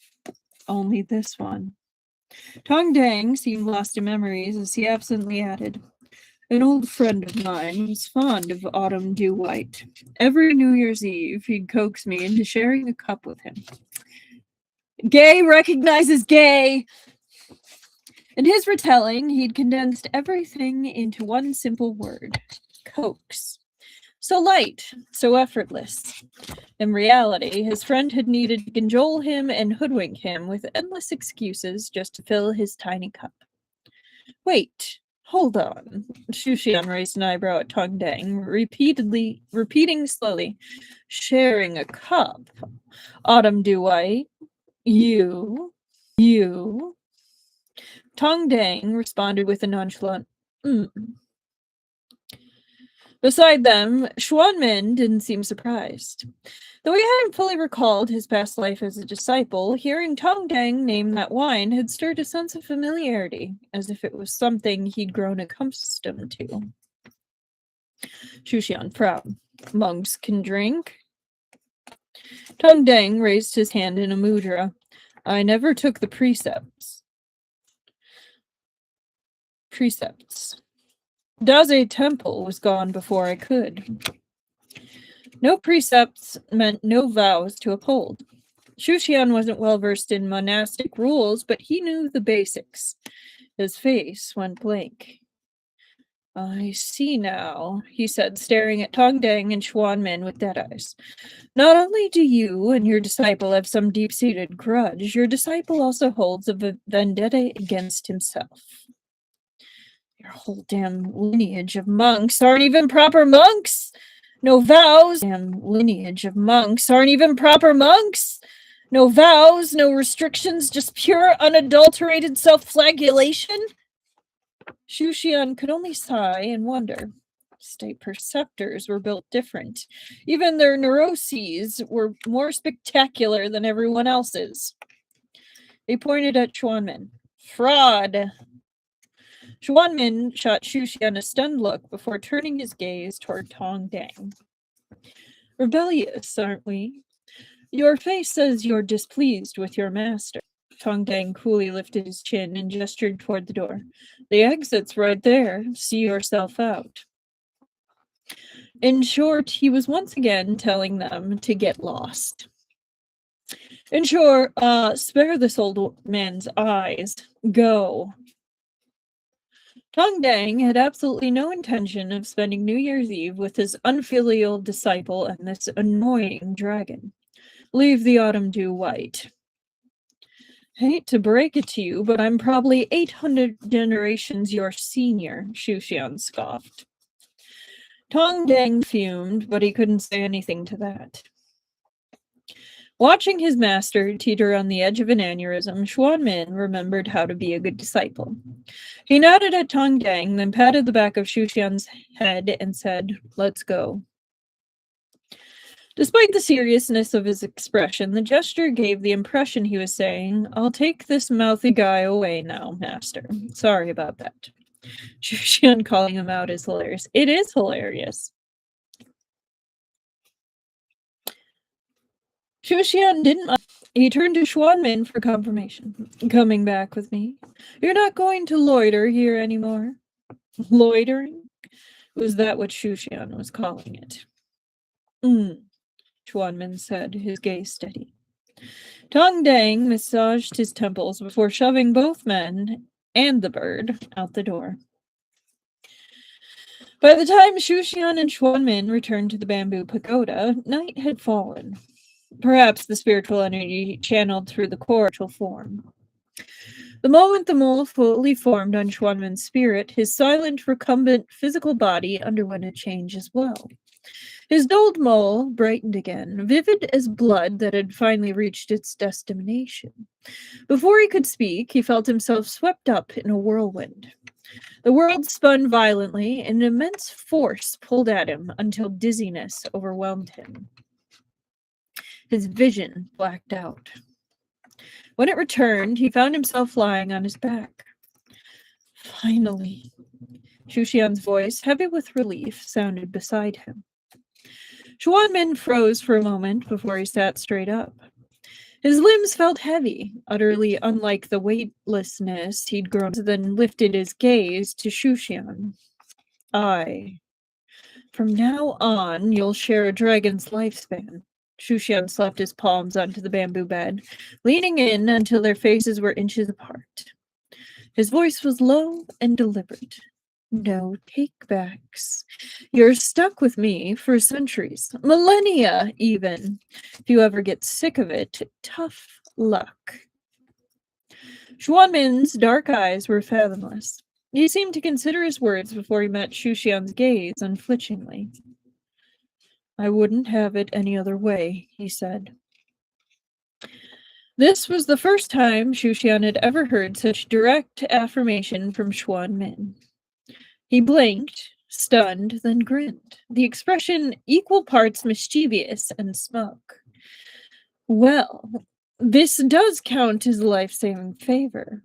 How do you plan to repay me? And he ruins it. Shushian was just teasing him. Xuanmin almost never won during their verbal sparring matches. 9 times out of 10, he'd hesitate, leaving Shushian free to bulldoze him with nonsense. He loved watching Xuanmin flounder, speechless and exasperated. But the heavens clearly had it out for Shushan this time. The moment the words left his mouth, and before he could play up his dissolute act further, a traitorous growl sounded from somewhere. Shushan froze. He paused, then decided to act like nothing had happened. He was ready to resume his malicious teasing when another growl sounded. The smirk on Shushan's face started to crack, so he abruptly wiped it away and stared at Schwanman. Go on. Tell me you heard nothing. You're hungry, Schwanman said, calmly exposing him. Listen here, bald donkey. Shushan bared his teeth in a sinister smile. If you keep talking like that, you'll die alone. 101! And of course, it goes away from the sweetness. I have you, Schwanman said, it like it was the most natural thing in the world, then put a hand on Shushan's shoulder. I'll go out. What do you want to eat? Yep, 101! To eat. Yep, 101! This bamboo hut was his, after all. He knew these mountains. Where to find food, where to forage, far better than Shushan. People, Shushan said flatly. As if to mock him, his stomach growled again. This mountain's everything except people. Schwanman stood, only to stagger and drop back onto the bed. Until now, he'd seemed composed, as if waking in his body had entirely restored him. Shushan was accustomed to the monk's ironclad resilience, and only now did he realize how far Schwanman was from a full recovery. After all, Schwanman hadn't just been napping in that grate anymore. He rose again. Do you really want to eat people? He asked quietly. How does he manage to say such nonsense with a straight face? The still-seated Shushan grabbed Schwanman's wrist and yanked him back onto the bed. What? Get back on this bed right now. Only then did Shushan grasp how weak Schwanman was. He hadn't needed any strength to pull him down. You need food first. Recovery can wait, Schwanman insisted. Shut up. Shushan fished out a string of copper coins from his sleeve, their light flickering under his fingertips. Your bird gave me these. He dangled the coins for Schwanman. Guess they were yours once. When I was refining my for Schwanman. Guess they were yours once. When I was refining my back into them. Use them to recover. We can eat after that. The coin Schwanman had used in this life had been given to him by Shu Han, a tradition among state preceptors. He had used that one set since the tender age of 6, but those were now buried, anchoring the rivers and mountains. These were from past life. Schwanman took them and studied the energies within. The strongest was his own. Shushan's was there too, flowing with a rich warmth. There was one more faint trace that seemed like a remnant from years past. That last trickle of spiritual energy should have been a stranger to him, but over the past few days he'd grown so familiar with it, he identified it right away. Tong Dang. Tong Dang must have given me these in my previous life, Schwanman said. Shushan tilted his chin up, eyes glinting with mischief, not to mention something wilder. In this one, from the moment you opened your eyes, every bit of you was mine. That's a line. Schwanman turned to him. The lamplight caught in his dark eyes, warm and steady. All yours. The kindness of saving a life was something that could never be repaid. So you'll listen to what I say, whatever I say, Shushan pressed. Schwanman hummed in agreement. Then hold on to those punny coins and fix your body first. Then hold on to those punny coins and fix your body first. Shushan rapped the bed frame for emphasis. Without warning, Xuanmin's erudite bird came flapping in with a cloth bundle clutched in its beak. It dropped the bundle onto Shushian's lap, spilling its contents. The bird was a treasure.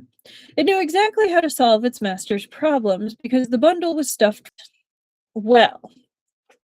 Shushian gave the bundle a cursory glance. Fruit. All fruit. The bird had picked their meal according to its own taste, but food was food.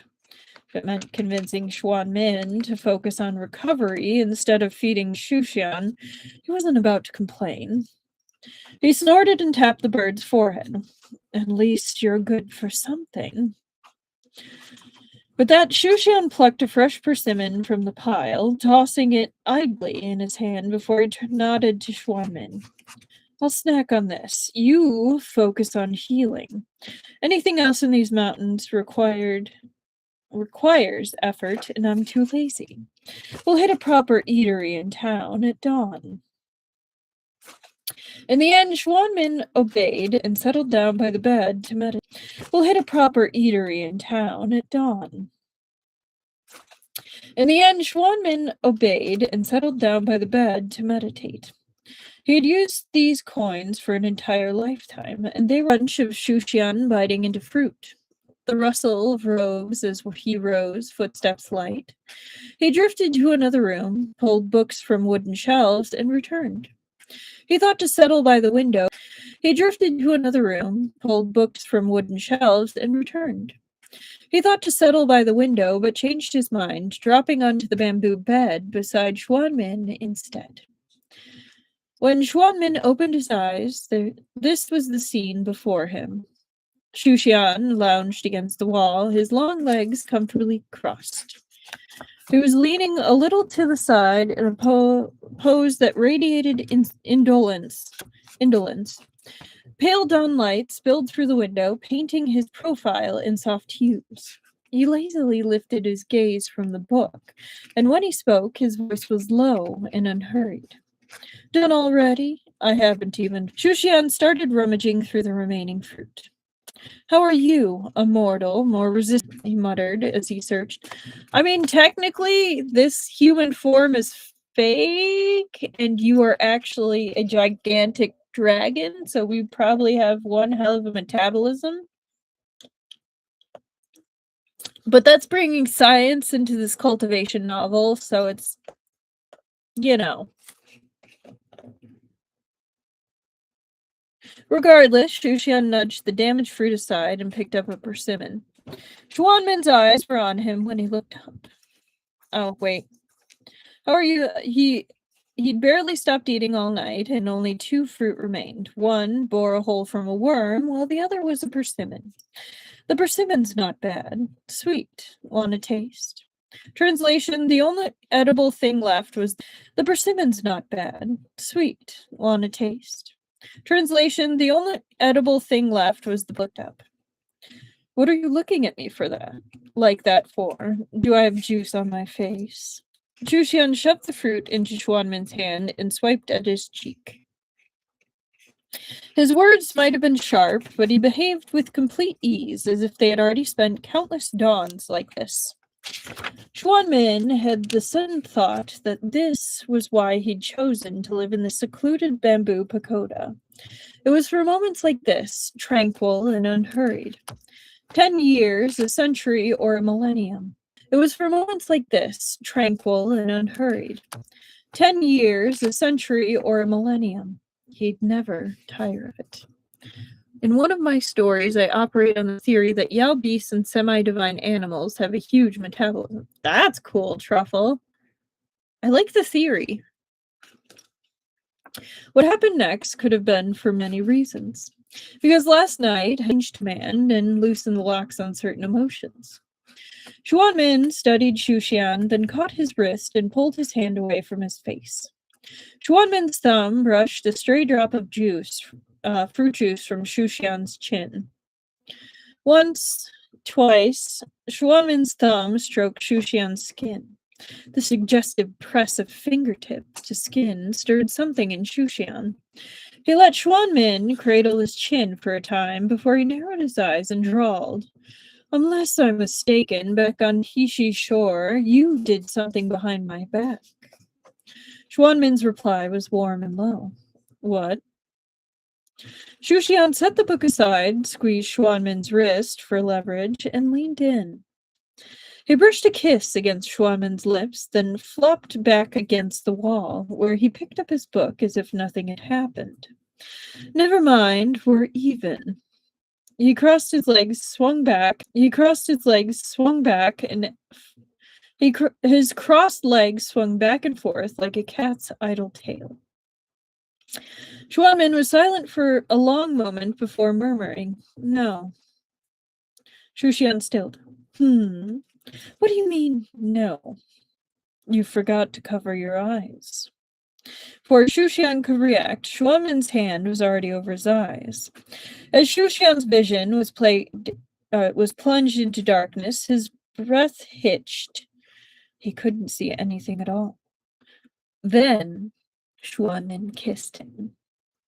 Their last kiss on the Blackstone beach had been a mere brush of lips. It could hardly have been called a taste. It lacked any thrill or intimacy, and it felt more like a solemn farewell, done with a mere brush of lips. It could hardly have been called a taste. It lacked any thrill or intimacy, and it felt more like a solemn farewell, done with the knowledge that they'd never meet again. Xuxian's senses were just beginning to return, which left him with only a faint impression of the touch on his lips. Had he not witnessed the scene of Xuanmin's death in Baichang Cave, he wouldn't have noticed, as he was now in no state to touch on his lips. Had he not witnessed the scene of Xuanmin's death in Baichang Cave, he wouldn't have noticed, as he was now in no state of time. Now he was experiencing Xuanmin's kiss. Xuanmin usually felt distant and unapproachable, like an austere sculpture of ice, cold and steadfast. Looking at him from afar, one might imagine that his skin, flesh, and bones were made of stone, but his very breath was frigid. On the contrary, his kiss was warm, imbued with an ineffable tenderness, as if he'd channeled the softest and deepest sentiments of his being into the action. Such intimacy was probably something Xuanmin would show once in a century at most. So how could Xuxian hold his ground? He immediately surrendered. Enveloped in the warmth, hold his ground. He immediately surrendered. Enveloped in the warmth of his emotions, he tilted his head back to respond. With a nuzzle against Xuanmin's cool nose, Xuxian parted his lips slightly. The smile on them was still fresh.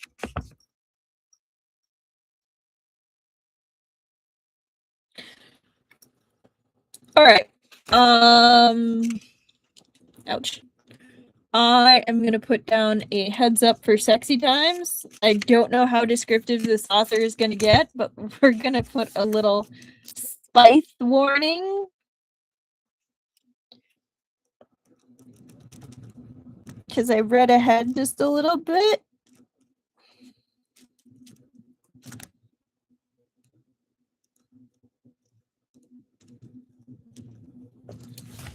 All right. Spice warning is in effect. An hour later, that warm and careless smile had vanished without a trace.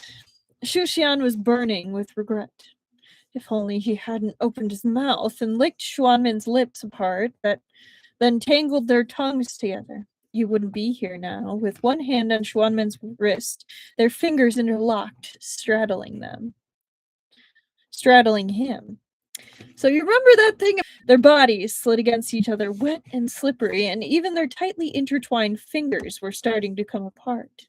Either dragon saliva was just too devastating, or their heart-to-heart had released all of their restraint. Xuxian had never imagined such a loss of control. His kisses and bites on Xuanmin were frantic and impatient, and his knees were stamped with red impressions from digging into the bed. His legs tensed as he thrust his hips down hard. His narrowed eyes glazed over again, and his dark lashes were damp. An uncontrollable flush crawled across his eyes, then he pressed against Schwanman's lips. His own parted to release a long, shuddering breath. There was a soft moan carried within. His hand closed around the dragon's waist and brought him down harder. Shushan gasped, but the breath caught in his throat when Schwanman's half-open eyes flitted over his lips. Schwanman's other hand raised to cup Shushan's chin, bringing him back for another kiss. Ages and ages ago, Shushan had wanted to laugh in people's faces when he heard the rumor that dragons were naturally lustful. He'd lived for millennia, and he'd never before felt any relation between that phrase and himself. But there might have been some truth to that saying after all. Still, it wasn't his fault. It was the dragon's saliva, or the coins and the red cord. The saliva had originally been Schwanman's problem alone, but with the other accursed things thrown into the mix, the dragon himself had been snared. So played a part. In any case, the threads of karma and consequences were far too complex. After combining all those factors, Shushan finally concluded that he could spend the rest of his life in bed like this. Potentially. But Schwanmin had only just recovered and he'd lost his Buddha bones before dying. Though Shushan had confirmed multiple times that Schwanmin's hips were whole again, Buddha bones could be extracted without consequence. That is quite a sentence. Though Shushan had confirmed multiple times that Schwanmin's hips were whole again, Buddha bones couldn't be extracted without consequence.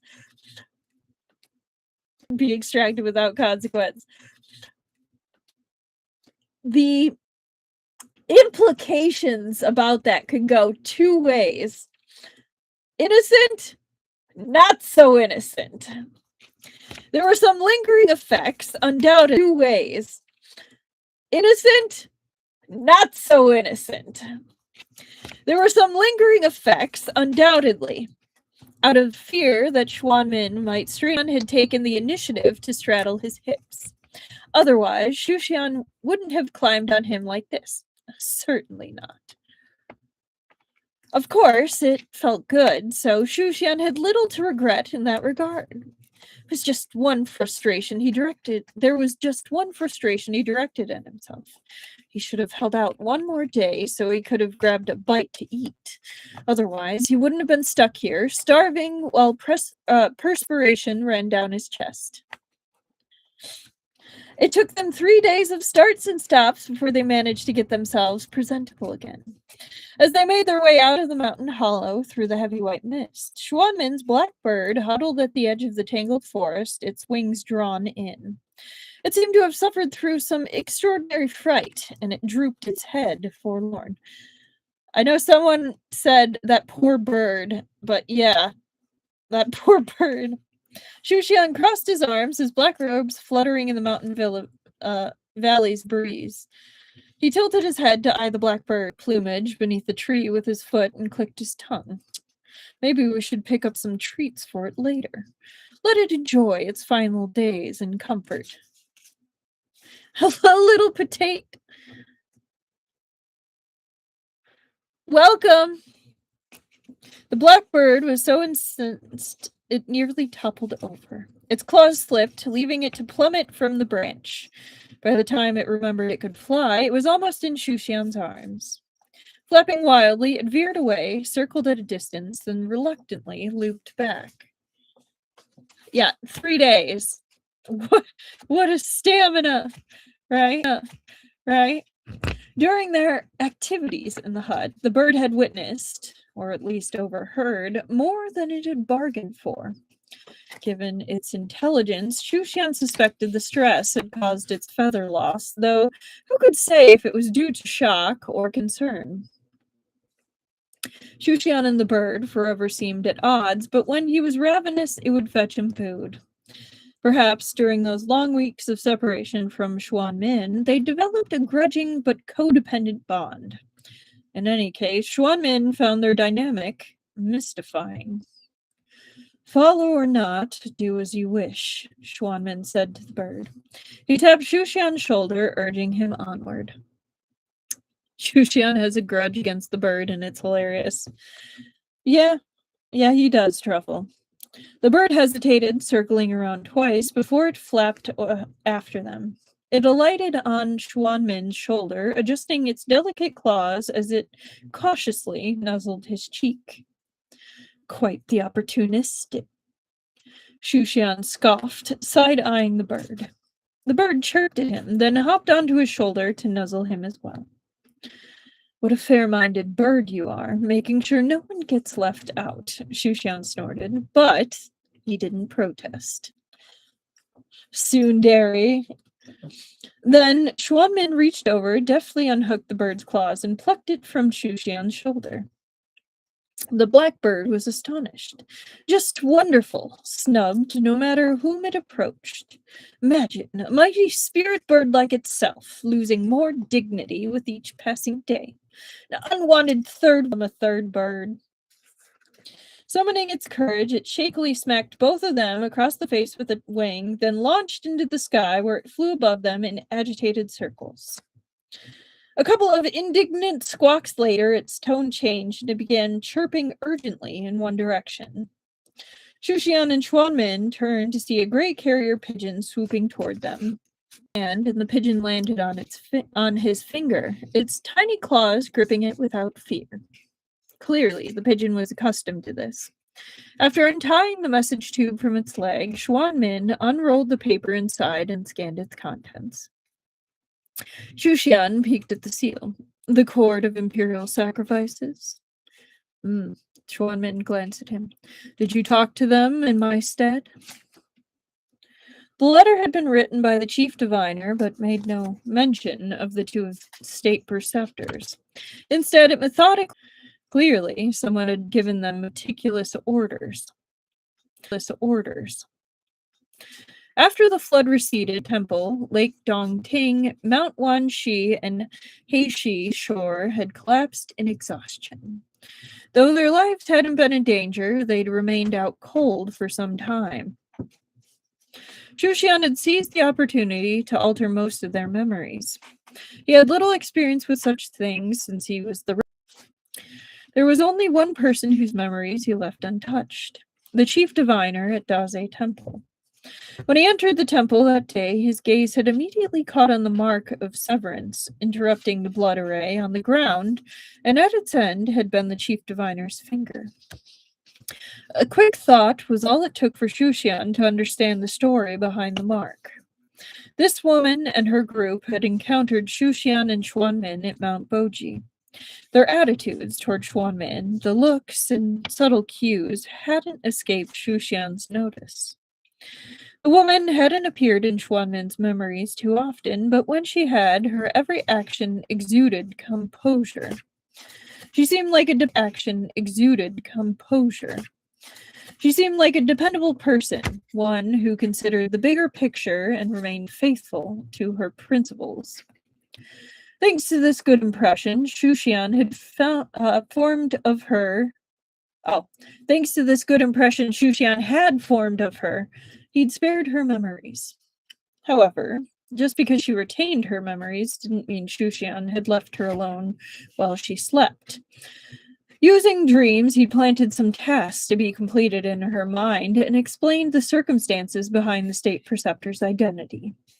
With a capable person handling the cleanup, virtually all the repercussions had been smoothly dealt with. Though the Court of Imperial Sacrifices was under the state preceptor's jurisdiction, they weren't required to consult him on every single matter. Though Xuanmin had only been revived for a few weeks, the court had returned to normal and resumed its usual operations. They reassured the imperial court and populace in various regions, promptly quelling a variety of rumors. Surprisingly, Xuanmin held no resentment toward Shushan and his meddling. Upon hearing his answer, Xuanmin handed the chief diviner's letter to him. Since Shushan was the one who'd organized the cleanup, he should see it through, meaning he should be the one to reply to the letter. That just made sense to Xuanmin. He snapped off a dry twig and rubbed at its end until a smear of black liquid squeezed from its tip, much like an ink-dipped pen. Then he retrieved a thin piece of talisman paper from his robes and gave it to Shushan, indicating that he should write a reply.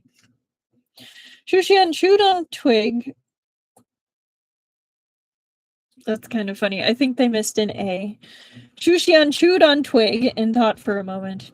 With a flourish, he scribbled down 4 words of generous praise. Good girl, much obliged. He gave the paper one look and calmly crumpled it into a ball. Taking out another thin sheet, he retrieved the twig from Shushan and wrote a reply with a few concise words of his own. There was no resemblance to Shushan's answer beyond much obliged. That would not be great. Imagine falling unconscious and waking up with a to-do list. Although, to be fair, if you make the to-do list the night before, it's a little different, but this is not that situation. Yeah.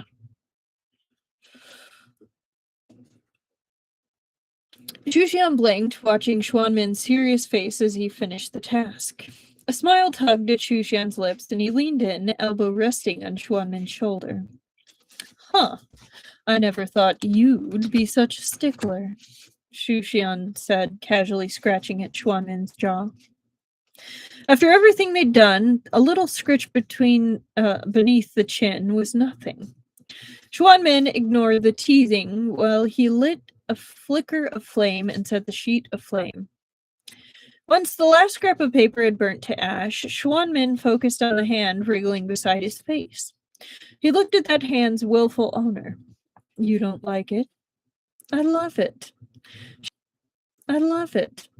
Shushan drew out the words, then grabbed Xuanmin's chin and pulled it toward himself the way a ragamuffin might tease a maiden. With an arch of his brow, he continued, I couldn't love it more. He watched Xuanmin release the pigeon. After the blackbird guided the pigeon away for some food and water, he couldn't help but add with a smirk. Hey, bald donkey, does this mean you'll do whatever it is I love? 102.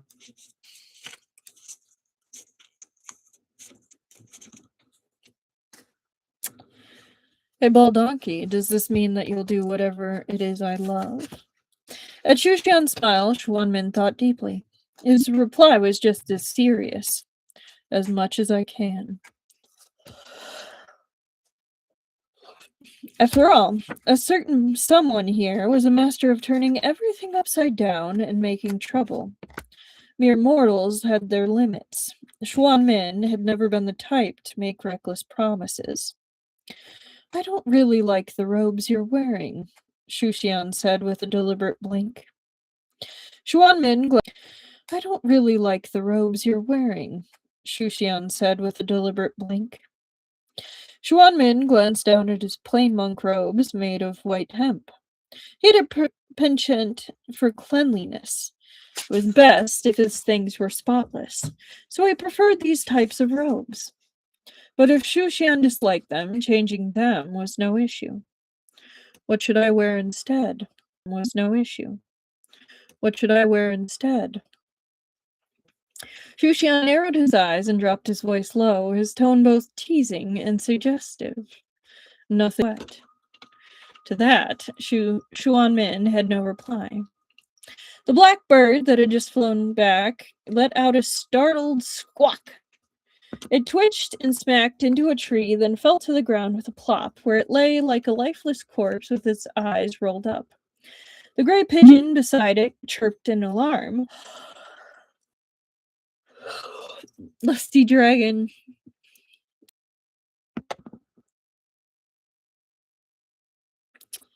And fell to the ground with a plop, where it lay like a lifeless corpse with its eyes rolled up. The gray pigeon behind it chocked, while Shushan pressed his forehead against Xuanmin's shoulder and burst out laughing. All right, you can keep wearing those robes for now, but on one condition. You're paying for today's meal. Having teased his fill, Shushan straightened up like nothing had happened and strode ahead. After walking a distance, he clasped his hands behind his back and crooked a finger at Xuan Min without looking back. Xuan Min watched this provocation without a word, then shook his head and followed. The sky stretched endless and blue above, and the mountain mist drifted around them like clouds. A lone bird darted through the forest as rows of white smoke billowed from the village chimneys. Their steps were unhurried, their robes whispering against the path without raising any dust. The mountain trail ahead meandered. Time stretched just as endless. They started and stopped, their steps spanning the long passage of a lifetime. All right. Man, it's a long one tonight.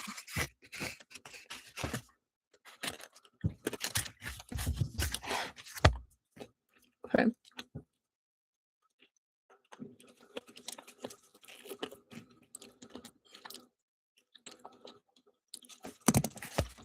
One second. I've got chocolate covered espresso bean to push through this last little bit.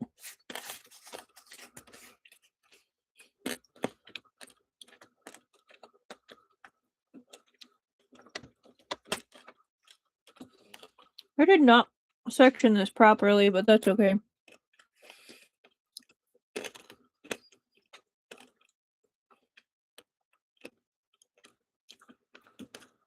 It was the last one. We'll just go a little longer tonight.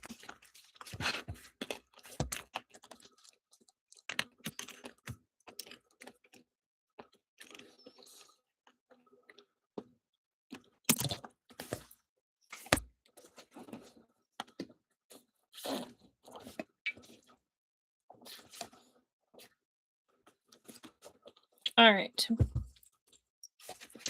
Chapter 40, Mortal Affairs. Another year's orchid autumn arrived.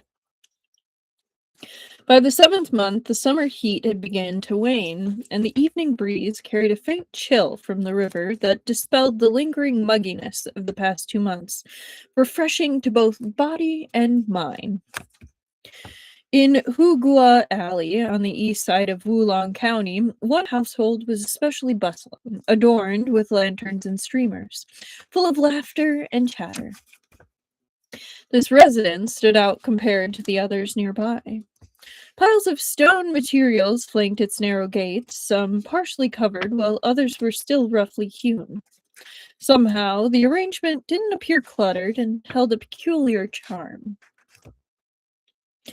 2 newly hung red lanterns swayed above the gate, each inscribed with a single character, the ink still wet.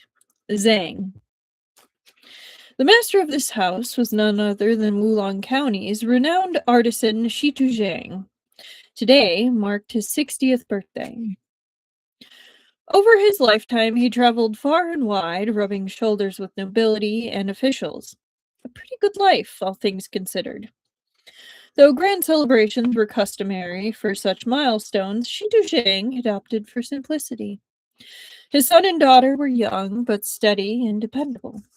Early that morning, they delivered longevity peaches made of fine flour to the neighbors while refusing all gifts offered in return. The true feast, the neighbors while refusing all gifts offered in return. The true feast was reserved for close family. It was a modest gathering, but filled with loved ones, lively and brimming with warmth. Modest, however, didn't mean showy. Shitu Zhang had splurged to hire the head chef from Wulong County's famed Tenxiang residence, who had meticulously prepared their signature dishes all afternoon. Shitu Zhang had set up 3 tables in the hall. 2 tables were just enough to seat his family and relatives, as well as his 2 apprentices of over 10 years. The 3rd table was a little odd. It had only 4 chairs, despite being the same size as the others. As evening approached, Shi Tuzhang had a screen erected between this table and the others, lending it an air of mystery. More curiously, when they were arranging the cold dishes and refreshments, he instructed vegetarian on one side, meat on the other. Keep them separate. Since they were family, they didn't mind, but they did ask Shi Tuzhang a few questions. Honored guests, was all he answered, waving off their queries. When the moon, not quite full, had climbed into the sky, a knock sounded at the door. Shi Tuzhang hurried to greet the guest, and his face lit up at the sight of the young man outside. Ah, Nian Qi, have you grown taller again? Standing outside the door was Lu Nianqi. Over a decade had passed, and he no longer was the alarmingly frail boy he had once been. A hint of his youthful self lingered in his features, and the red mole between his brows still remained, but other than that, he'd grown into a tall and slender young man. The hint of scholarly refinement he now had lent him a slight resemblance to Jiang Xining. Perhaps you've shrunk, Lu Nianqi retorted. You did resemblance to Jiang Xining. Perhaps you've shrunk, Lu Nianqi retorted. You didn't have a hunch last time I saw you at old Li's shop. His words were as cool and sharp as ever, and the first impression he gave was almost off-putting. But Shi Tuzhang was long accustomed to it and paid no mind. Age catches up with us all, he said with a dismissive wave, pulling Lu Nianqi on. I've spent all my years bent over my craft. It's a wonder I didn't develop a hunchback sooner. I can't compare to you youngsters. Where are those little rascals you picked up? They wore themselves out playing and turned in early, Lu Nianqi replied. I wouldn't stay put if they'd come anyway. Maybe in a few years. Perhaps because Shiju, Lu Nianqi's elder brother, had been adopted by their father after being found abandoned in the mountains, Lu Nianqi had taken to rescuing discarded children himself. Whenever he stumbled upon one by the roadside or under a bridge, he'd bring them home and teach them to read and write. His reputation as a spirit medium had grown over the years, so supporting a few extra mouths was no hardship. When Shi Tuzhang sent the invitation, he'd suggested Lu Nianqi bring the three little ones along. But Lu Nianqi had declined. For those children, the memories of their rough beginnings were fresh. They were wary of strangers. Shi Tuzhang hadn't pressed further, even though he was the meddlesome sort, always poking into others' affairs. At first, he worried the children might never warm up to Lu Nianqi, but then he reconsidered and set his mind at ease.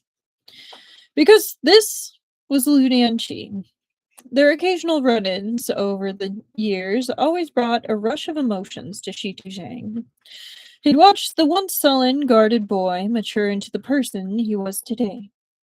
Proof, perhaps, that kindness and warmth could be passed down like an inheritance. They're not here yet? Lu Nianqi asked as they walked inside. He glanced upward. His eyes remained as they had been for years. Not completely blind, but upward. His eyes remained as they had been for years. Not completely blind, but only just that. With the growth of his divination skills, the impairment no longer hindered his day-to-day life. Shi Tuzhang followed his gaze and shook his head. Might be a while yet. Others in the courtyard looked up too, baffled. Shi Tuzhang's children had arrived late. His son, just past 20, was a couple years younger than Lu Nianqi, while his daughter, still 16, was in the spring of her youth. Thankfully, she took after her mother. She peered skyward several times before she couldn't contain herself anymore and nudged her father. What are you staring at up there for, father? Shi Tuzhang doted on his daughter. Had anyone else asked, he'd have brushed off the question, but for her, he couldn't resist whispering. Waiting for our honored guests. Dad, Did you eat spoiled rice again? Don't be ridiculous, Shi Tuzhang said, torn between laughter and exasperation. Lu Nianqi is upholding the family traditions. Yes, he is, and I'm very proud of him. And I love that she said, "Did you eat spoiled rice again?" Which means it happened at least once.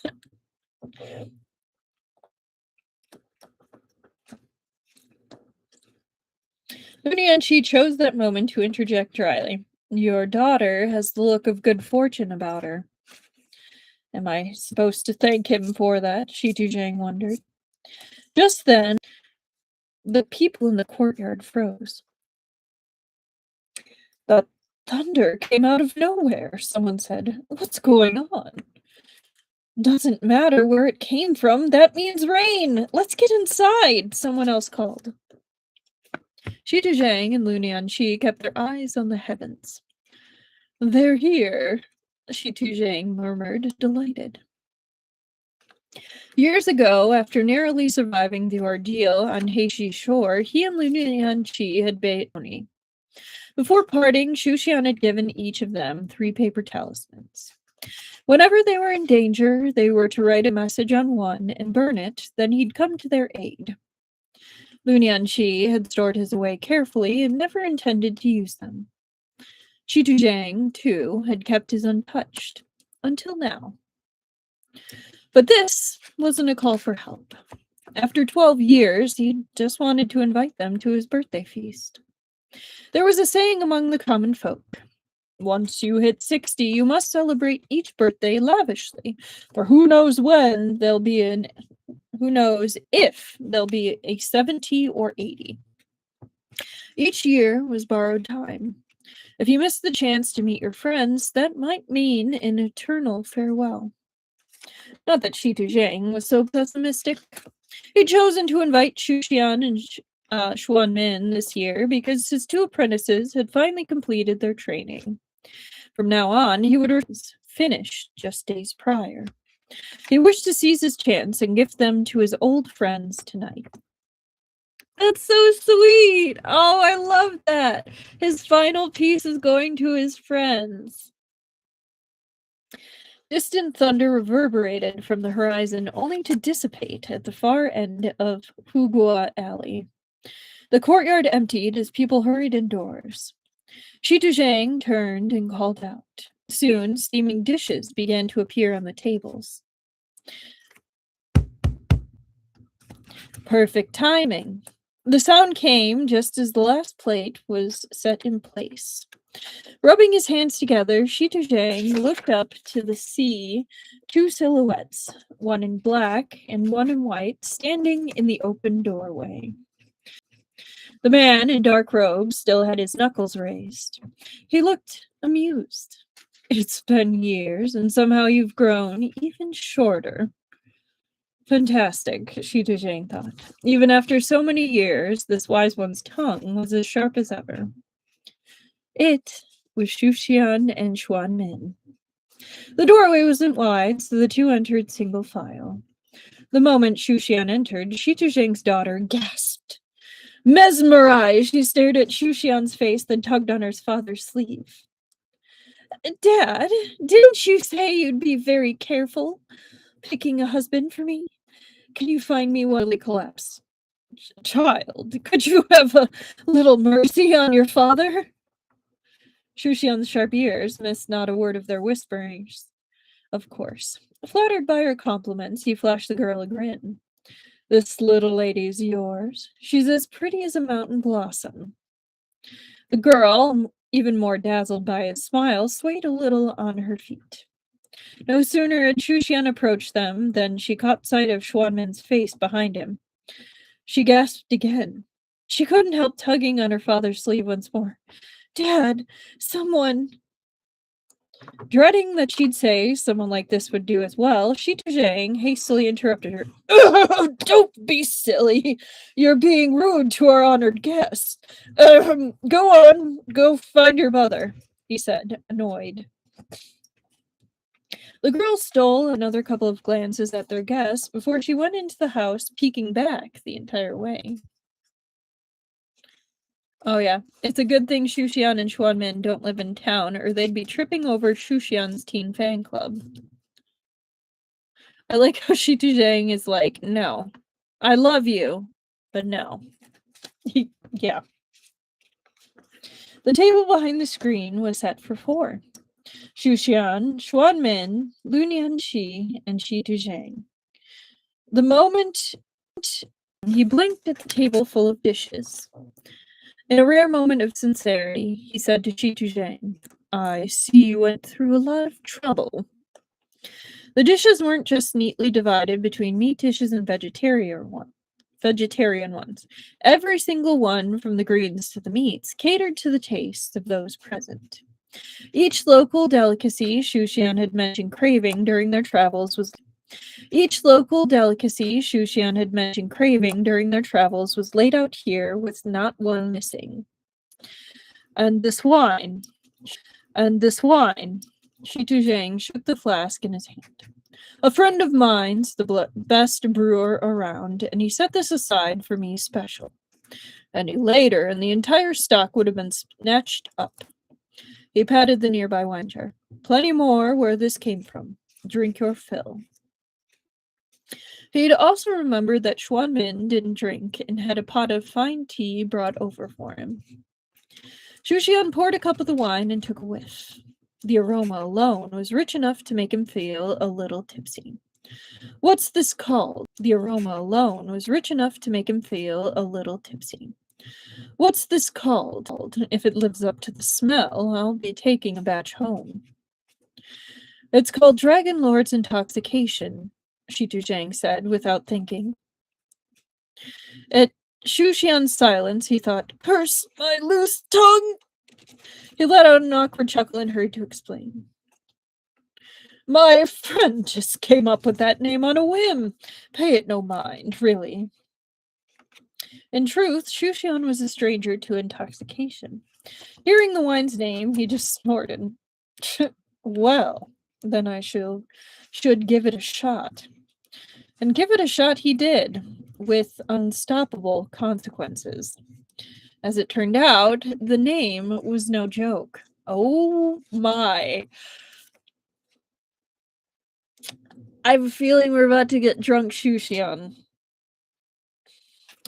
When they left Shitu Zhang's place, Shushan still looked every bit the striking composed figure. He was composed and unruffled, spine pencil straight. His place, Shushan still looked every bit the striking composed figure. He was composed and unruffled, spine pencil straight, complexion pale. He was composed and unruffled, spine pencil straight, complexion pale, and Nianxi a clear and crisp farewell. Even Xuanmin failed to notice anything amiss at first. It wasn't until he walked the entire length of Hugua Alley and prepared to transform beneath the cover of night that Shushan showed signs of something unusual. He reverted to his dragon form, ready to whisk Xuanmin up and into the skies. A swirl of white mist, and he shot upward in a magnificent arc, somersaulting through the clouds with dramatic flair, only to immediately wheel around and dive back down in embarrassment. In his exuberance, he'd left Xuanmin standing there. Xuanmin eyed Shushan's bright, gleaming eyes. Are you really not drunk? Xuanmin asked skeptically. Of course not. He shook his head 3 times with utmost seriousness. Do I look like a stumbling drunkard to you? Then without warning, he narrowed his eyes. Look like a stumbling drunkard to you? Then without warning, he narrowed his eyes, grinned, and leaned in to lick Xuanmin's lips with his dragon tongue.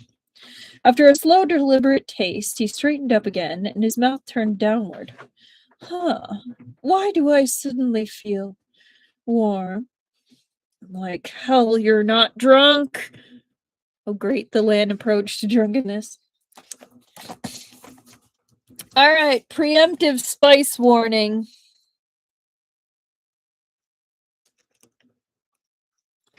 Let's see. 226:45.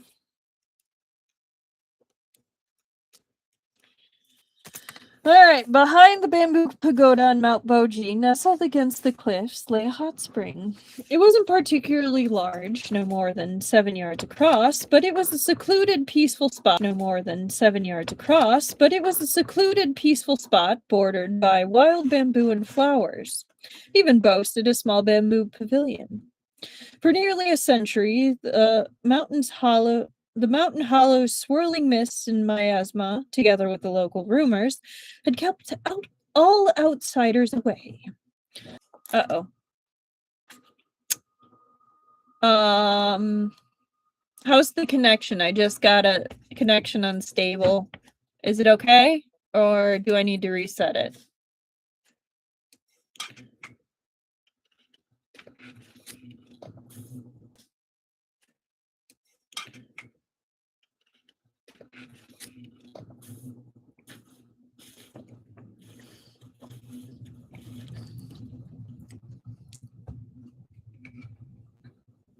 Is it okay?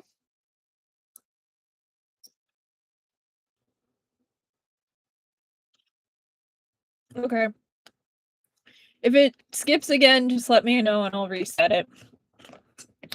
Shushan had managed to drink himself into a state of draconic inebriation, yet he remained convinced of his sobriety and determined to pull Xuanmin toward the clouds. Xuanmin, accustomed to indulging Shushan's antics, really did ride the dragon back.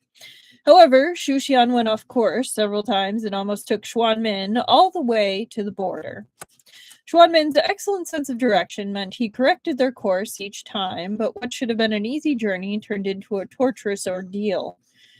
Through a mix of cajoling and gentle trickery, Xuanmin eventually guided Shushan back home. They caught sight of Mount Boji's silhouette as the first light of dawn crept over the heavens. They'd spent an entire night under the effects of the dragon saliva, and by now it seeped into Shushan's skin and bones. He didn't even have the patience to find the bamboo pagoda. Instead, he drove straight down the cliff face toward the hot spring. His head spinning, he ended up transforming mid-plummet. Xuanmin's robes billowed across the water's surface as he braced a hand against the cool stone edge of the pool. The moment he lifted his head, a small dark shadow darted past his field of vision. His hand moved instinctively to catch it. A slender piece of rope was a tiny black dragon. His head drooped pathetically while its tail twitched and curled restlessly against his digit, squirming with obvious discomfort. Xuanmin stared. Even he was struggling against the effects of the dragon saliva, especially since someone kept aggravating it on purpose, amplifying its potency. Now his lashes were damp and his eyes shone dark and unfathomable beneath their heavy lids, laced with the desire he was holding back. Oh my. He nudged the drooping dragon's head with a finger, causing it to sway from side to side. Wrong form, he said, voice low. Shushan rubbed his coiled body restlessly against. He gave a small huff and transformed back and materialized his robes the instant he transformed. This time he'd only loosely draped them when he remembered they'd just ended up discarded anyway. He left them hanging haphazardly off his shoulders as he latched onto Xuanmin. Darkened by soaking water, his midnight black robes billowed across the surface like spilled ink. The expanding ripples urged them forward until they pooled against Xuanmin's snow-white fabric. Yeah, wrong forms is pretty funny. As the two of them tangled, Shushan nipped at Xuanmin's jaw while mumbling. Maybe this time, let me. He trailed off, then shook his head and nuzzled into the crook of Xuanmin's neck with his nose, murmuring to himself, Never mind. Took too much effort to bring you back. Guess I shouldn't let you live. Guess I should let you live. Never mind. Took too much effort to bring you back. Guess I should let you live. Xuanmin lifted an eyebrow, but offered no comment. Much later, when Shushan was pressed against the spring stone wall, his long legs extended from his drifting black robes to wrap around Xuanmin. The latter suddenly stilled as the former was desperate, teetering close to release. Xuanmin looked down at Shushan's vacant gaze and parted his lips, then asked in that steady, measured tone, "You really don't want it? What you asked for?" Playing deaf earlier, only to ask this question now. Was he trying to torture him on purpose? Shushan hardly had the presence of mind to recall his own words. Eyes narrowed, he dragged Xuanmin down by the neck for an impatient kiss. Oh great, you're making it worse!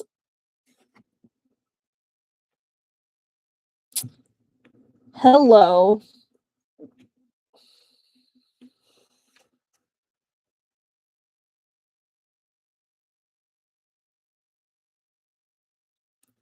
Oh my god, the crow in the background. Oh. Oh, that's funny. Oh, that's funny. No! Oh, that poor crow. He's seen some shit.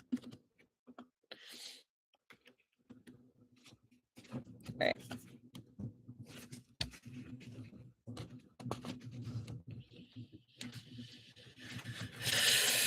Yeah. Oh my. Shushan's lips brushed Xuanmin's as he panted between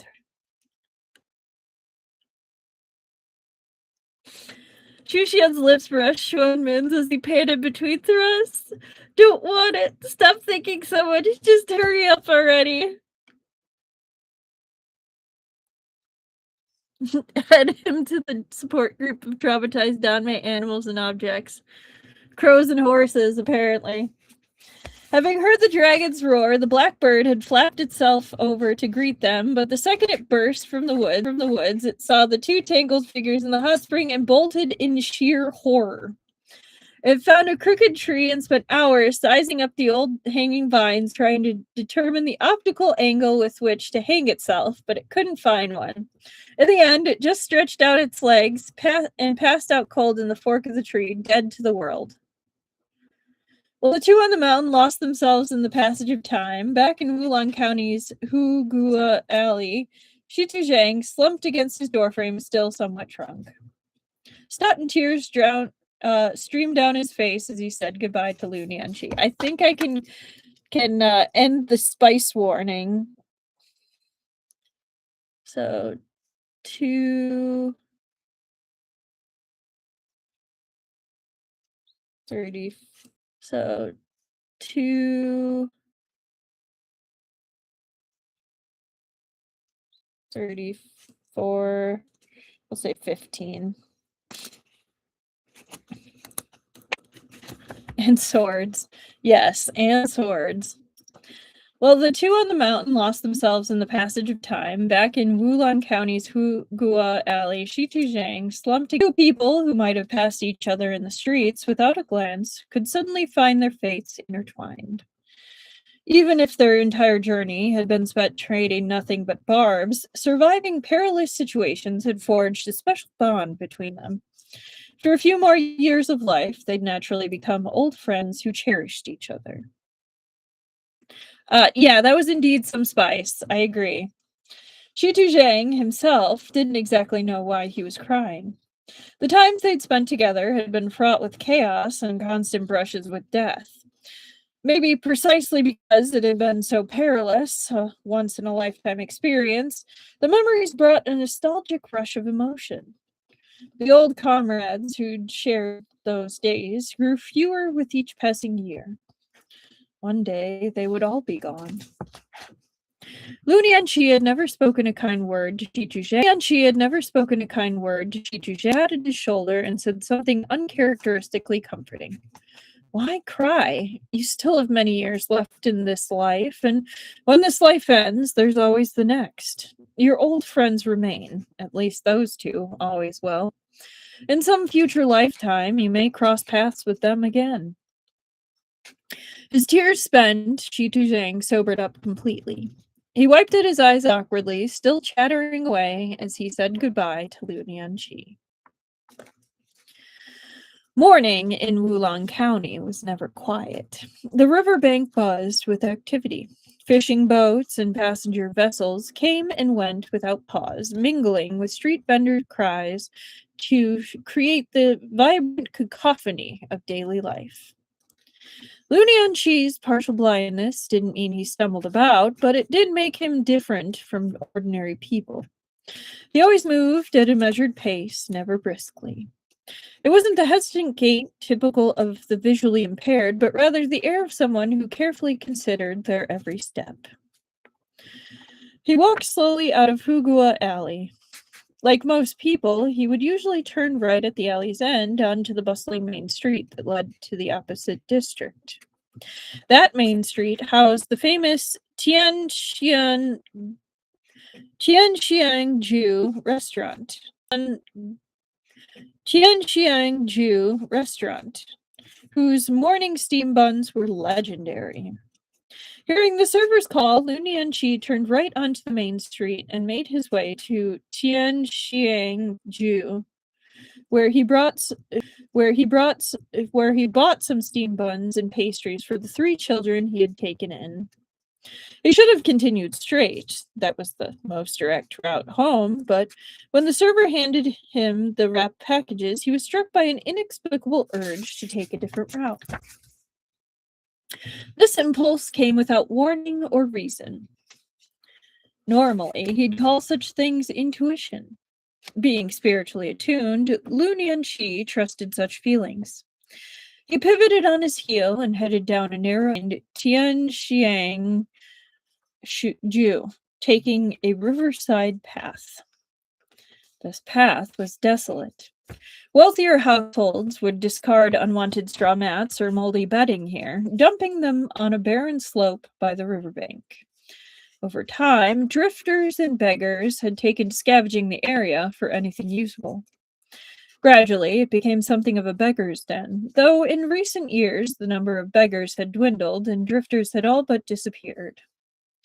On an early morning like this, the few remaining beggars wouldn't linger, as the riverside wind was too biting. They would slip into the market instead to beg for scraps or charity gruel. Lu Nianqi didn't particularly care who had sheltered here or what had been discarded. He was simply following his intuition down this path. When he reached a low slope, he stopped in his tracks. Faint, trembling breaths reached his ears from beyond the slope. "Who's there?" Perhaps the way his eyes moved was different from most, or perhaps his gentle scholarly appearance made him seem unthreatening. But after a long pause, a small thin figure peeked out from behind the slope. It was a child of 3 or 4, face smudged with dirt, wearing a tattered tunic stained with grime. He seemed abandoned. "Where are your parents?" Lu Nianqi asked. The child stared at his eyes for a long moment, then at the blood-red mole on his forehead before answering softly. "I don't have any." "How did you end up here?" Lu Nianqi pressed. The child thought for a moment, only to shake his head. Lu Nianqi patiently questioned the child for a while, but to no avail. It was as if the child had sprouted from the earth itself. Over the years, Lu Nianqi had taken in many children, and seeing one so young, he couldn't possibly leave the boy behind. He led the child to the river's shallows and helped him wash the dirt from his face. "What do you want to bet it's Shiju?" "I bet it's Shiju." Lu Nianqi was about to speak when the freshly washed child looked up timidly. The child's skin was actually very fair. His complexion had been hidden beneath the grime. For a fleeting moment, he bore a resemblance to another child from many years ago. But what truly stole Lu Nianqi's breath was the red mole on the child's forehead. Small, damp from the river, placed right at the center of his brow. Identical to the one on Lu Nianqi's own. He found his brother. Lunyanchi knelt dumbly before the child, staring at his forehead. He even forgot to blink. Why are you crying? The child, thick with innocence, shy, with a slight lisp. Lunyanchi finally blinked, and a single tear spattered on the ground. Spattered. He drew a breath. Oh, I was too happy for a second. The child watched him with wide, dark eyes, then clumsily reached up to wipe his tears, nearly poking him in the eye in the process. Lunyanchi didn't mind. He blinked rapidly, forcing back the rising moisture in his eyes, and asked with a rare gentleness, How about I take you home? Will I go hungry? The child asked. Never. Not in this lifetime. The child gave Lunyanchi a very serious once-over, as if weighing the truth of his words. However, he was far too young for complex judgments. All he saw was the bundle in Lunyanchi's hand. The warm steam bundle in Lunyanchi's hand. The warm steam buns inside smelled good. So the child nodded like a chick pecking rice. Okay. I long for my loved one, living far away in the distance. After 12 years separated by the underworld, that loved one who dwelt far away had returned home. So the quote, I long for my loved one living far away in the distance, is from Night Rain, a Tang Dynasty poem by Bai Juyi. All right, let me take a quick sip, then I'll read the next chapter, and then we have a very short epilogue. We're almost there. Almost there. We have... Almost there. We have... How much? About 20 pages. We can do it. We can do it. I told you it's going to be a little bit longer of a stream partially, but 244. All right, I'm going to reset it real quick because it just did the loading again. I'm not going to risk it. So give me...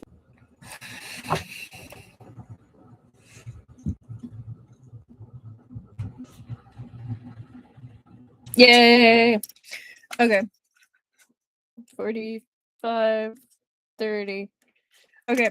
Chapter 41. Peaceful Years. Decades in the mortal world could pass with agonizing slowness. When standing alone in a mountain temple, every snap of the fingers could feel like a lifetime, endless and unyielding. Yet years could also vanish in the blink of an eye, rendering the vasty sea to dust as swiftly as shifting clouds. Time in Daze Temple flowed this way, sometimes sluggish, sometimes fleeting, until even Tong Dang could no longer remember how many years he had spent lighting lamps there. The only way to mark time's passage was through the occasional disasters and pains that struck his body. That person fell ill, then quickly recovered. That person narrowly escaped calamity. That person's lifetime came to an end. Lifespans were never fixed. Some are lost, some are long. Yes, they knew no agony and slipped away peacefully each time. An emperor in one life, a mayfly in another, then a beggar, a novice monk. Prosperity and decline came in turns. After they spent a lifetime as an emperor, their subsequent lives were never lengthy. In just over a century, they'd cycled through several rebirths. Their last life as a novice monk had ended after a mere 30-some years. Though Tong Dang shouldered all the pain of their final illness, it was still a regrettably short existence. The trouble and ailments they'd suffered seemed far fewer in this current life. For 16 full years, Tong Dang had only taken on one major illness for them. The rest were trivial, hardly worth mentioning. Fewer misfortunes were During these 16 years in Daze Temple, Tongdang had been about to slip into deep meditation from boredom. If not for Xuanmin and Xuxian's occasional visits, he might have ascended to immortality several times over. Nevertheless, Mount Jiangsong was livelier than before. After the battle at Heishi's shore 30 years prior, the chief diviner of the Court of Imperial Sacrifices had learned of Daze Temple's significance to the state preceptor. Within a few years, a solitary hut appeared halfway up the mountain. Its door plaque was stamped with the imperial seal, marking it as a place of rest for the mountain's keeper. The keeper was an experienced woodman. He drew a meager stipend in exchange for quietly safeguarding the mountain's peace. His duties were straightforward, regularly patrolling the mountain and watching over ordinary folk to ensure that they didn't wander where they shouldn't. After all, Tongdang was in Daze Temple, absorbing the misfortunes of another from time to time. Any reckless visitor risked being caught in the crossfire. If sudden thunderstorms or wildfires erupted on the slopes, he was to report them promptly to the authorities to prevent another mountain-wide blaze. An extra presence had been added to the mountain, but the keeper's patrol route only circled the halfway point. He never ventured up the old stone steps to the abandoned Daze Temple. Thus, keeper and monk existed like streams that never crossed. In over 30 years, Tongdang had never once laid eyes on him. He only knew of his existence. What do you want to bet it's the prince? Or the emperor, not the prince. One early spring morning, while mist still clung to the mountain slopes, a youth with a great cloth bundle strapped to his back made his way uphill. The lingering chill of late winter had strapped to his back made his way uphill. The lingering chill of late winter hadn't fully dissipated, and the mountainside remained damp and gloomy. Yet the boy had rolled his sleeves up to his forearms, revealing lean, sinewy muscle. His sun-browned skin spoke of a childhood spent laboring outdoors. His hair was tied back neatly, and his every movement brimmed with vigor, radiating the particular boldness unique to young men. He was the son of the previous mountain keeper, and he'd come now to take over the role. After pausing by the keeper's hut at mid-slope, he untied his bundle and stepped inside. He placed the bundle on the inner chamber's bed, gave the sparse furnishings a glance, and set about tidying with practiced ease. When that was done, he picked up a wooden bucket, shut the door behind him, and headed deeper into the mountains. He'd wanted to fetch water from the mountain stream, but his steps halted when he passed a stone stairway. He knew. Strangely, whenever people mentioned the temple, emotion stirred in his chest. Whenever people mentioned the temple, emotion stirred in his chest. He couldn't shake the feeling that long, long ago he'd gazed across the mountain ridges at that very temple and glimpsed lamplight flickering within. However, that was impossible. His home stood at the county's outskirts, not the mountain's heights. There was no vantage point to offer such a view. Besides, his thoughts of the ghost temple always brought something else with them, an inexplicable pang of melancholy. As he stood before the stone steps, that strange sensation inside him surged. After a brief moment of hesitation, the youth resolutely set foot on the stairs. Legends claimed the ghost temple had stood abandoned for centuries and had been devoid of life since, steeped in silence and solitude. As he ascended, his surroundings grew increasingly hushed. While others might have grown fearful, he advanced without the slightest trepidation, taking 3 steps at a time until he reached the summit. Daze Temple stood in better condition than he'd imagined, yet it was also more desolate. In better condition because the front hall and pagoda showed almost no traces of past fire. Even the temple gates stood tall and sturdy despite being weathered with age. More desolate because the last touches of winter had produced a recent layer of snow. winter had produced a recent layer of snow. Where all evidence of snowfall had vanished from the nearby county, trampled away here, the temple remained a boundless white, amplifying the sense of profound loneliness. The temple gate stood slightly ajar. Peering through the gap revealed little. Acting on some impulse he couldn't name, as if guided by spirits, the youth reached out and pushed the gate open. An ancient grating creak sounded as the gate swung open, laying bare the temple's end. There, standing silently on the long empty steps of the ancient temple's main hall, was a tall and lean man, clad in spotless white robes. Against the empty stretch of snow, a sense of solitude radiated from him. It was one that had lasted over 100 years. You are... By the time the youth had regained his senses, he reached in confusion. Who are you? Why are you in this ghost temple?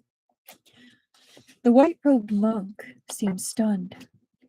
He studied the youth's face, his expression flashing between epiphany and confusion. You can see me? The youth hesitated, then nodded. It was the year of Guaimo. It had been 17 years since the novice monk's death, 37 years since the battle on Heishi's shore, and over a century since Tong Dang had passed away. Even the longest vigil must end. Kindred spirits always reunite. In the distance, streaks of white lightning flashed across the sky, followed by the low rumble of thunder sweeping along the horizon. The first spring storm of the year had arrived. The season of blooming mountain flowers wouldn't be far behind. Hundreds of miles away in Ningyang County of Huaishou Prefecture, its most famous eatery was as packed as ever. Xuxian and Xuanmin were at the entrance. They scanned the crowd before stepping inside. Half an hour earlier, Xuxian had been across the river summoning rain. When he was done, a sudden craving struck him. Peach-braised pork belly. As always, Xuanmin raised no objection, so the two rode the clouds hundreds of miles to the renowned Juwei House. You know, when I was staying in Ningyang County, I ate their specialties almost daily, Xuxian remarked as they entered. Though I couldn't move freely back then, so that bookworm Jiang Xining had to buy them for me. Wonder if the flavors have changed after 30-odd years. Xuanmin glanced at the breakfast stalls set up outside. I remember this place. Xuxian blinked in surprise. What? You've been here too? When I went to apprehend you at the Jiang family clinic, it was at the request of a waiter from this very establishment, Xuanmin explained. Xuxian had lived for centuries. His mind would have overflowed long ago if he had to remember every minute detail of his life. He only retained memories of particularly him up from the floors of the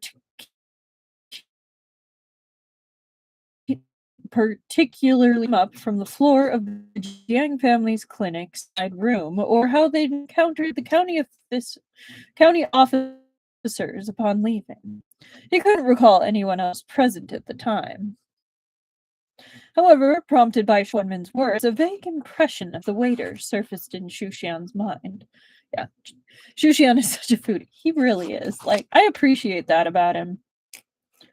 He's an unapologetic foodie, too. Now that you mention it, there might have been someone like that. Can't quite remember. The waiter at Juwei House was exceptionally hospitable. Despite the crowd, he did not turn the two away upon seeing them enter. Instead, he beamed and informed them that all dishes could be packed for takeout. If they didn't mind, there were also 2 tables with fewer patrons where they could share. The bamboo house where Xuxian and Xuanmin resided was separated from this location by a great river, no less than 100 miles away. Carrying food containers while somersaulting through the clouds would have been most undignified. After exchanging a glance with the fastidious Xuanmin for approval, Shushan waved grandly at the waiter. No matter, we'll share. Excellent. Our apologies for the inconvenience. The proprietors have declared shared tables receive half off, the waiter said cheerfully, as he led them to a table. The table indeed had few occupants. There was just one person, fair-skinned and scholarly in appearance, though his clothing suggested at least modest means. Perhaps because Shushan had encountered few scholars worth remembering, and even fewer he chose to, every scholar in the world seemed to carry traces of Jiang Xining. This fellow bears some resemblance to that bookworm, Shushan said. Here he went again. Xuanmin wordlessly pinched Shushan's chin, signaling him to sit down instead of gawking. The scholar's first dish had just arrived. Noticing their arrival, he offered them a friendly smile and gestured to his clay pot braised chicken. It's fate to share a table. Please feel free to have some. His smile made his resemblance to Jiang Xining even more pronounced, so Shushan readily struck up a conversation. If nothing else, the two found common ground in their culinary tastes. When the waiter finished serving all their dishes, both men laughed in surprise. They had ordered identical meals. What a remarkable coincidence! To be frank, when I first saw the two of you, you seemed strangely familiar, the scholar said with a gentle smile. Almost like old acquaintances. Shushan stared a little and exchanged a glance with Xuanmin, then turned back to the scholar with a smirk. How curious. We were just thinking you resembled an old friend of ours. Perhaps we were companions in a past life. The meal left Shushan in a good mood. Upon leaving, he offered the scholar 3 paper talismans, promising to answer his call for help right away if he ever needed assistance. Even after they returned to their bamboo home, a faint smile lingered on Shushan's lips. Did you look at his features? He's been blessed with fortune and longevity in this life. Shushan chattered on, and Xuanmin listened for a while before simply nodding with a soft grunt. Then he grasped Shushan's chin and sealed his mouth with a kiss. The sight was enough to send the blackbird scrambling to get away. It fled as far as possible, terrified the scene would sear its eyes out. The two of them remained locked together until they finally calmed down around midnight. Wrapped in each other's arms, they drifted into a light slumber. Dreams came easily in shallow sleep. Xuanmin found himself back in the stone chamber beneath the bamboo building, with a glaring Shushan standing unnervingly close. Just how much do you owe me? All I'm asking for is close. Just how much do you owe me? All I'm asking for is a drop of blood from your heart. Will you give it me or not? His voice and expression were icy, tinged with malice.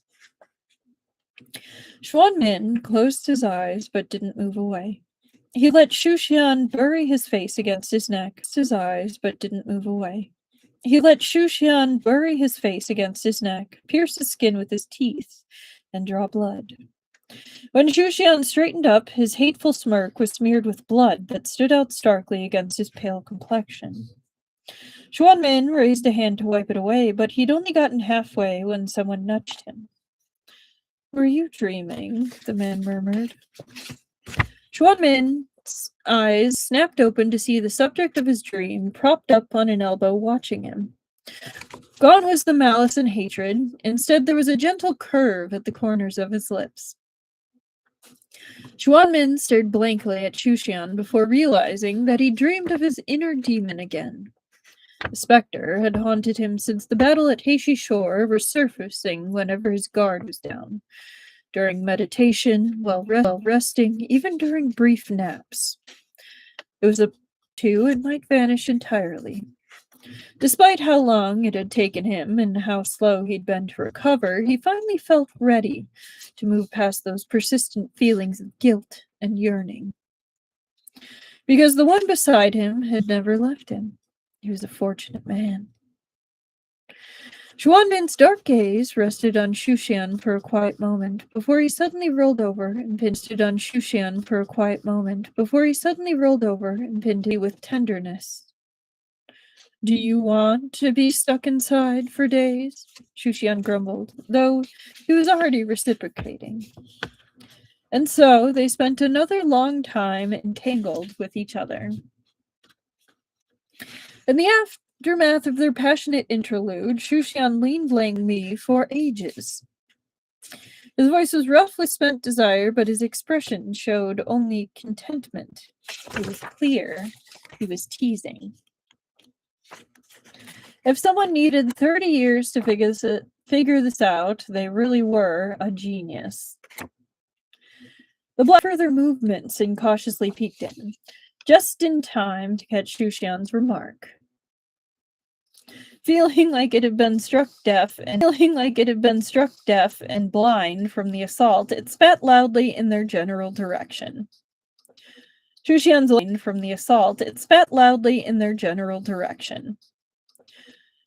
languidness evaporated in an instant. You've got guts, he said, pointing with rejuvenated vigor. You dare spit at me? Try that again, and I'll guarantee we'll be eating roasted bird tonight. I don't know why I was going to say split roasted bird, but eating roasted bird tonight. The bird spat once more. Screeching as if its life was on the line, it fluttered away. Shushan stared at the empty window, speechless. Xuanmin leaned against the wall, watching quietly while somebody earnestly picked a fight with a bird. And yes, they definitely do have their way of every day means every day, Ruby. When Shushan turned around, he caught the faint quirk of Xuanmin's lips just as it faded away. He gawked. Were you just trying to stifle a laugh? I was not. Xuanmin's expression was utterly composed. Shushan glared. I saw it! You saw wrong. Xuanmin sounded unshakable. Laugh for me again? Xuanmin straightened Shushan's robe for him without so much as a word, then rose with flawless serenity. After tidying up, Xuanmin turned back. Shall we visit Daze Temple? Visit my ass! You laugh first! Shushan was already climbing out of bed to attack him. Just as their tussle began, the blackbird returned.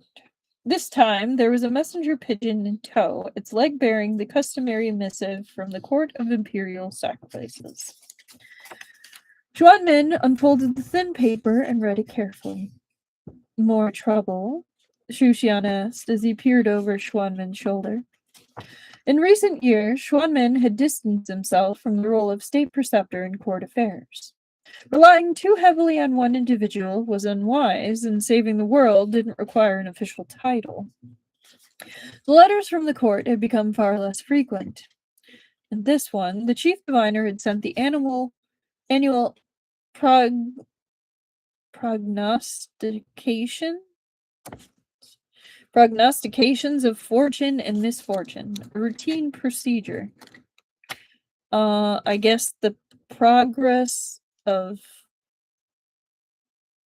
like the predictions. I'm going to take wild guess. Prognostications.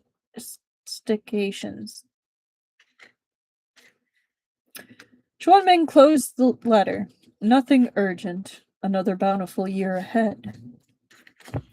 Within this bustling mortal world, we ask for only this: that debts be repaid, kindness be returned, promises be honored, and love be cherished. May the seasons and weather be kind, and may the land enjoy lasting peace. Then this would be a life without regrets. Yeah, I was guessing that prognostications meant like predictions or foretelling of the future. It's a very long, very strange word. But yes, so that is the end of the official, like the main story. 10 more minutes and I'll get you through it. All right. 3:08:30.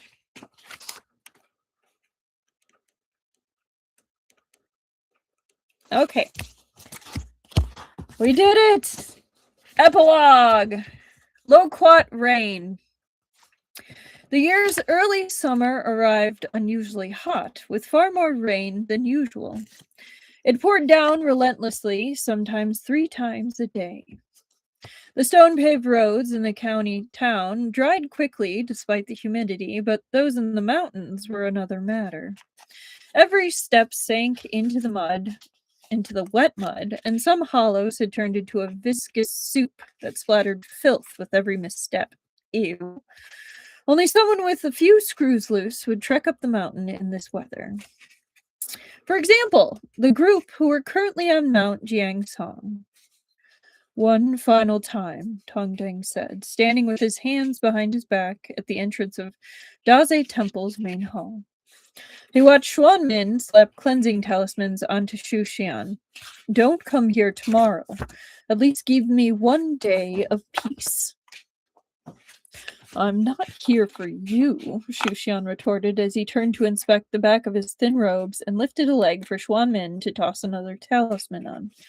I'm guarding my loquats. They should ripen soon, but I don't trust you not to steal them. Tongdeng had lived his life with utmost restraint and dignity. Never once in all his years of wandering has he succumbed to something as base as gluttony. To be so slandered by this troublemaker nearly made him laugh in disbelief. He turned to Xuanmin. You're just going to let him say that. Long accustomed to such scenes, Xuanmin remained silent.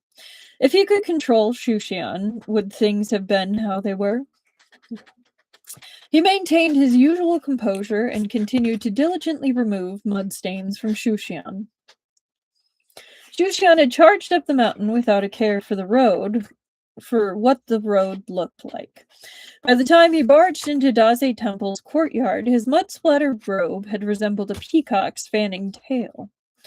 Xuanmin had grabbed his sleeve to give him a thorough cleaning at the temple's entrance. Hey, that's enough, Xu Xian said, lifting his arms and turning in a circle. These robes are thin. If you keep tugging at them, they'll tear. Since when did you two become such fussy old men? Stop moving, Xuanmin said flatly. Tongdeng turned and headed inside with a flip of his sleeves. Once Xu Xian had been purified down to the last speck of dust, he clicked his tongue. Not wanting to waste Xuanmin's efforts, he deigned to lift the hem of his robe as he stepped over the threshold, carefully gauging the height to avoid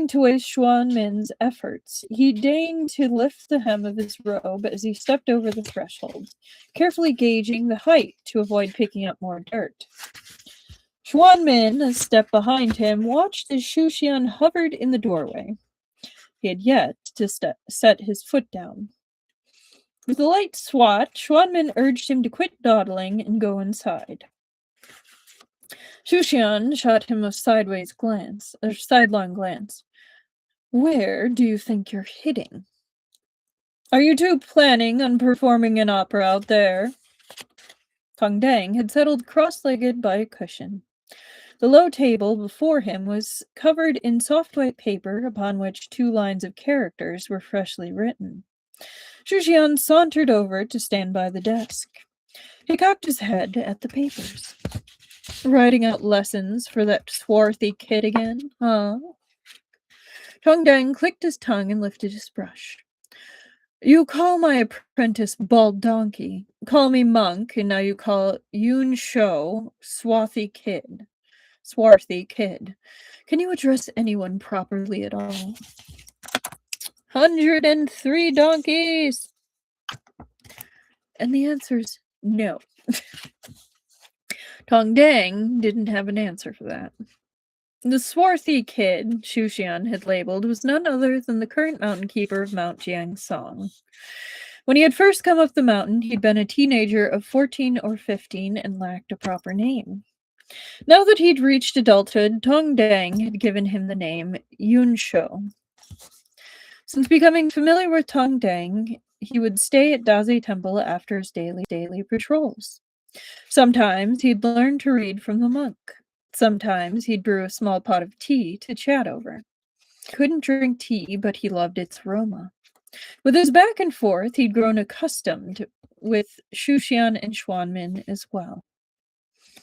Shushan rummaged in his sleeve for a moment before producing a high-quality ink stick, which he placed on the table. I noticed your ink was running low, so I brought you another. Tong Dang picked up the ink stick and examined it before nodding. Good quality. Now go guard your loquats. Shushan dragged Xuanmin past the altar to the rear door of the main hall. The courtyard outside had once been shaded by many trees, offering respite from the summer heat. Unfortunately, in the Great Fire years ago, they'd been reduced to charred stumps that jutted bleakly from the mud. Earlier that year, whether due to drunken whimsy or mistaken medicine, Shushan had developed a sudden craving for loquats. The bamboo loft where they lived was too shrouded in mist to successfully cultivate any, so after 2 failed attempts, he'd persuaded Xuanmin to plant some at Daze Temple, a place that had basically become their summer retreat. Xuanmin, ever indulgent, had promptly acquired a loquat sapling and planted it in the courtyard. Tong Dang had glanced and planted it in the courtyard. Tong Dang had glanced, was all he'd offered, then he said no more. The sapling was so small it would take ages to bear fruit. If those two wanted to fuss over it, so be it. Surprisingly, their endeavor struck a chord with Yunsho. Within days, he had quietly brought back 3 wild loquat trees already lush and fully grown from the mountain valleys and transplanted them into the rear courtyard. Wild loquats were hardy by nature. Even with minimal care, they flourished, turning heavy with fruit that shifted from green to gold as the seasons progressed. From the moment the loquats appeared, Shushan had dragged Xuanmin over to stand guard daily, waiting for them to ripen. In all his years, Tong Dang had never seen such a glutton, let alone one who happened to be a dragon no one could afford to offend, and whom his apprentice had somehow managed to snag. Truly, this was karmic retribution.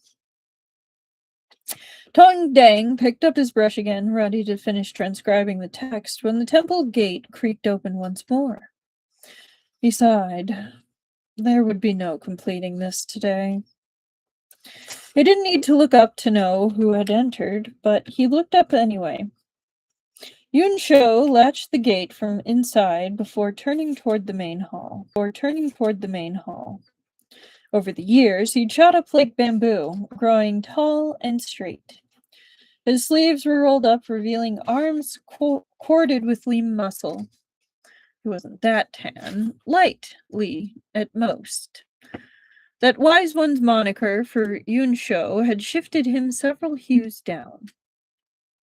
The skies darkened. It'll rain again soon, Yunsho remarked as he entered, as naturally as if he was stepping into his own home.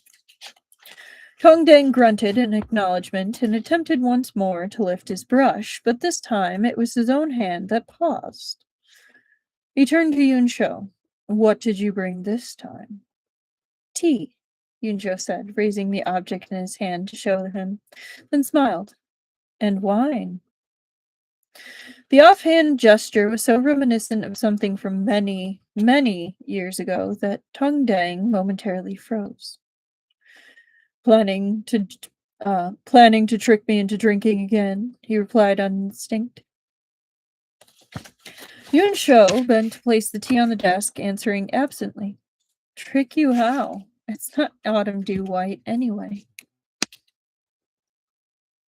The moment the words left his mouth, he stopped, then looked up to find Tong Dang equally stunned. Tong Dang opened his mouth, equally stunned. Tong Dang opened his mouth.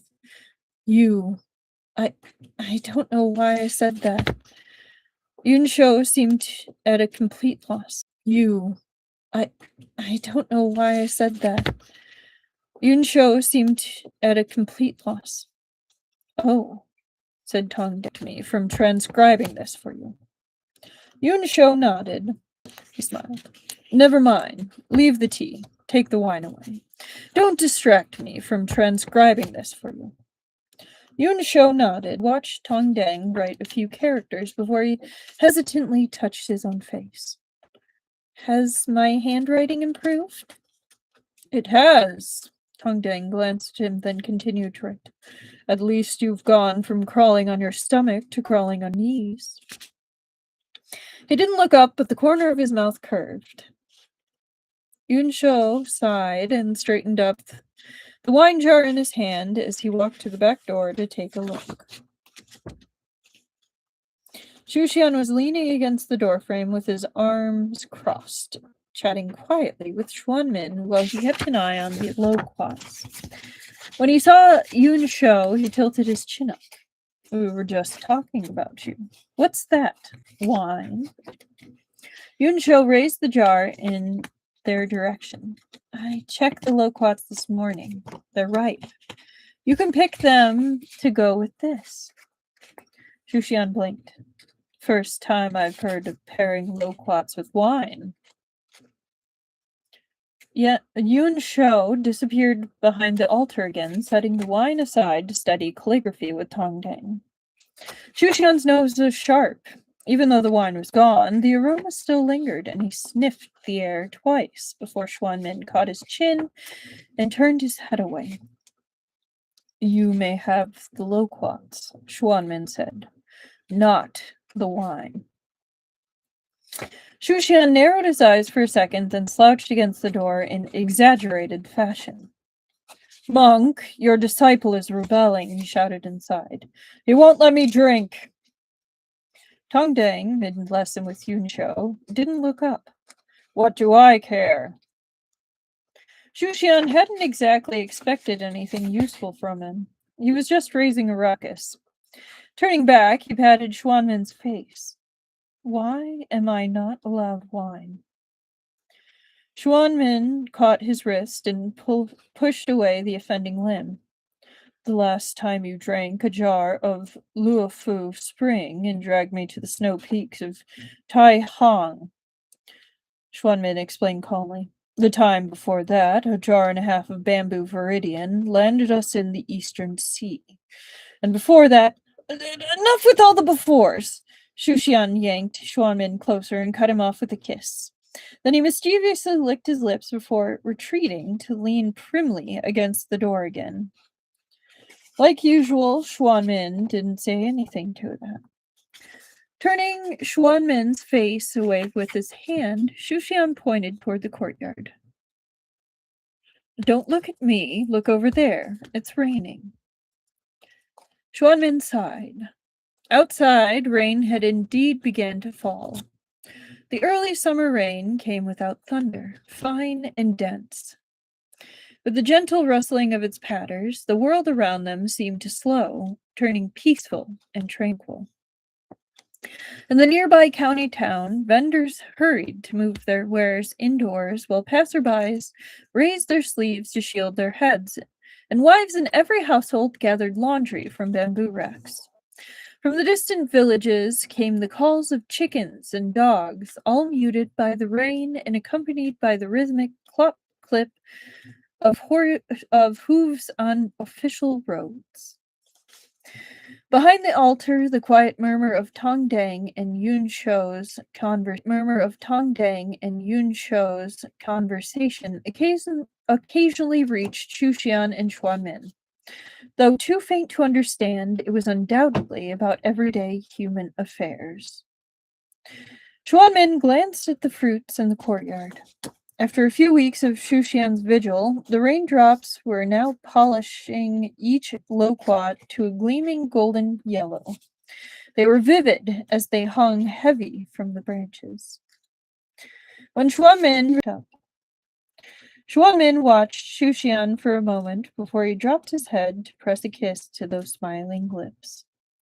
Perhaps this was what the world's finest day looked like. Gentle rain on loquat leaves, and peace throughout the prosperous land. And with that, we are done! And it's perfect timing! It just said my connection is unstable, so we are finishing in perfect timing. I am very tired, and I am sure you are too. But we finished Copper Coins, and it was amazing. And I enjoyed it, and I hope that you did too. I will make sure to put the spice warnings, a little bit of spice warning in the title. I'll mark those two that I said. I feel like those two are the only ones that get close enough to being descriptive enough to be spicy. But yeah, let's go! Woo! And it was so good. Thank you for the party. Oh yeah. Aw. Oh yeah. Aw. No, that was a good ending. I like that ending. It was very cute. And our final counts for everything. Our donkey count is at a final of 103 donkey counts. Bald donkey counts. We are at wanted posters sitting at a solid 10. And face count is sitting at 17. And as said before, our final Jiang Xining suffering is 24. And I will look for a final picture for you, Truffle. I didn't see a picture, but I will look real quick. I don't see a picture. Maybe it's in the front. So just a reminder, here's our front picture. Which makes a lot more sense now. And then, there we go. Here's the picture you were probably talking about. There's our loquats.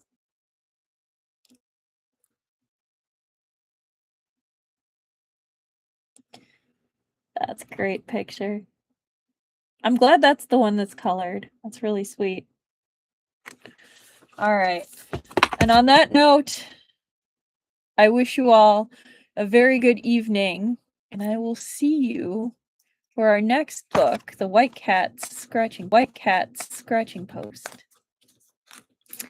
I will see you on Thursday. Good night, everybody. And to all of you that watched later, I hope you enjoyed. I know it was a much longer stream than usual. I will see you next time. See you Thursday, everybody. Good night. Yeah, that was the one of loquats. Yep, there you go. There you go, Truffle. Good night. All right.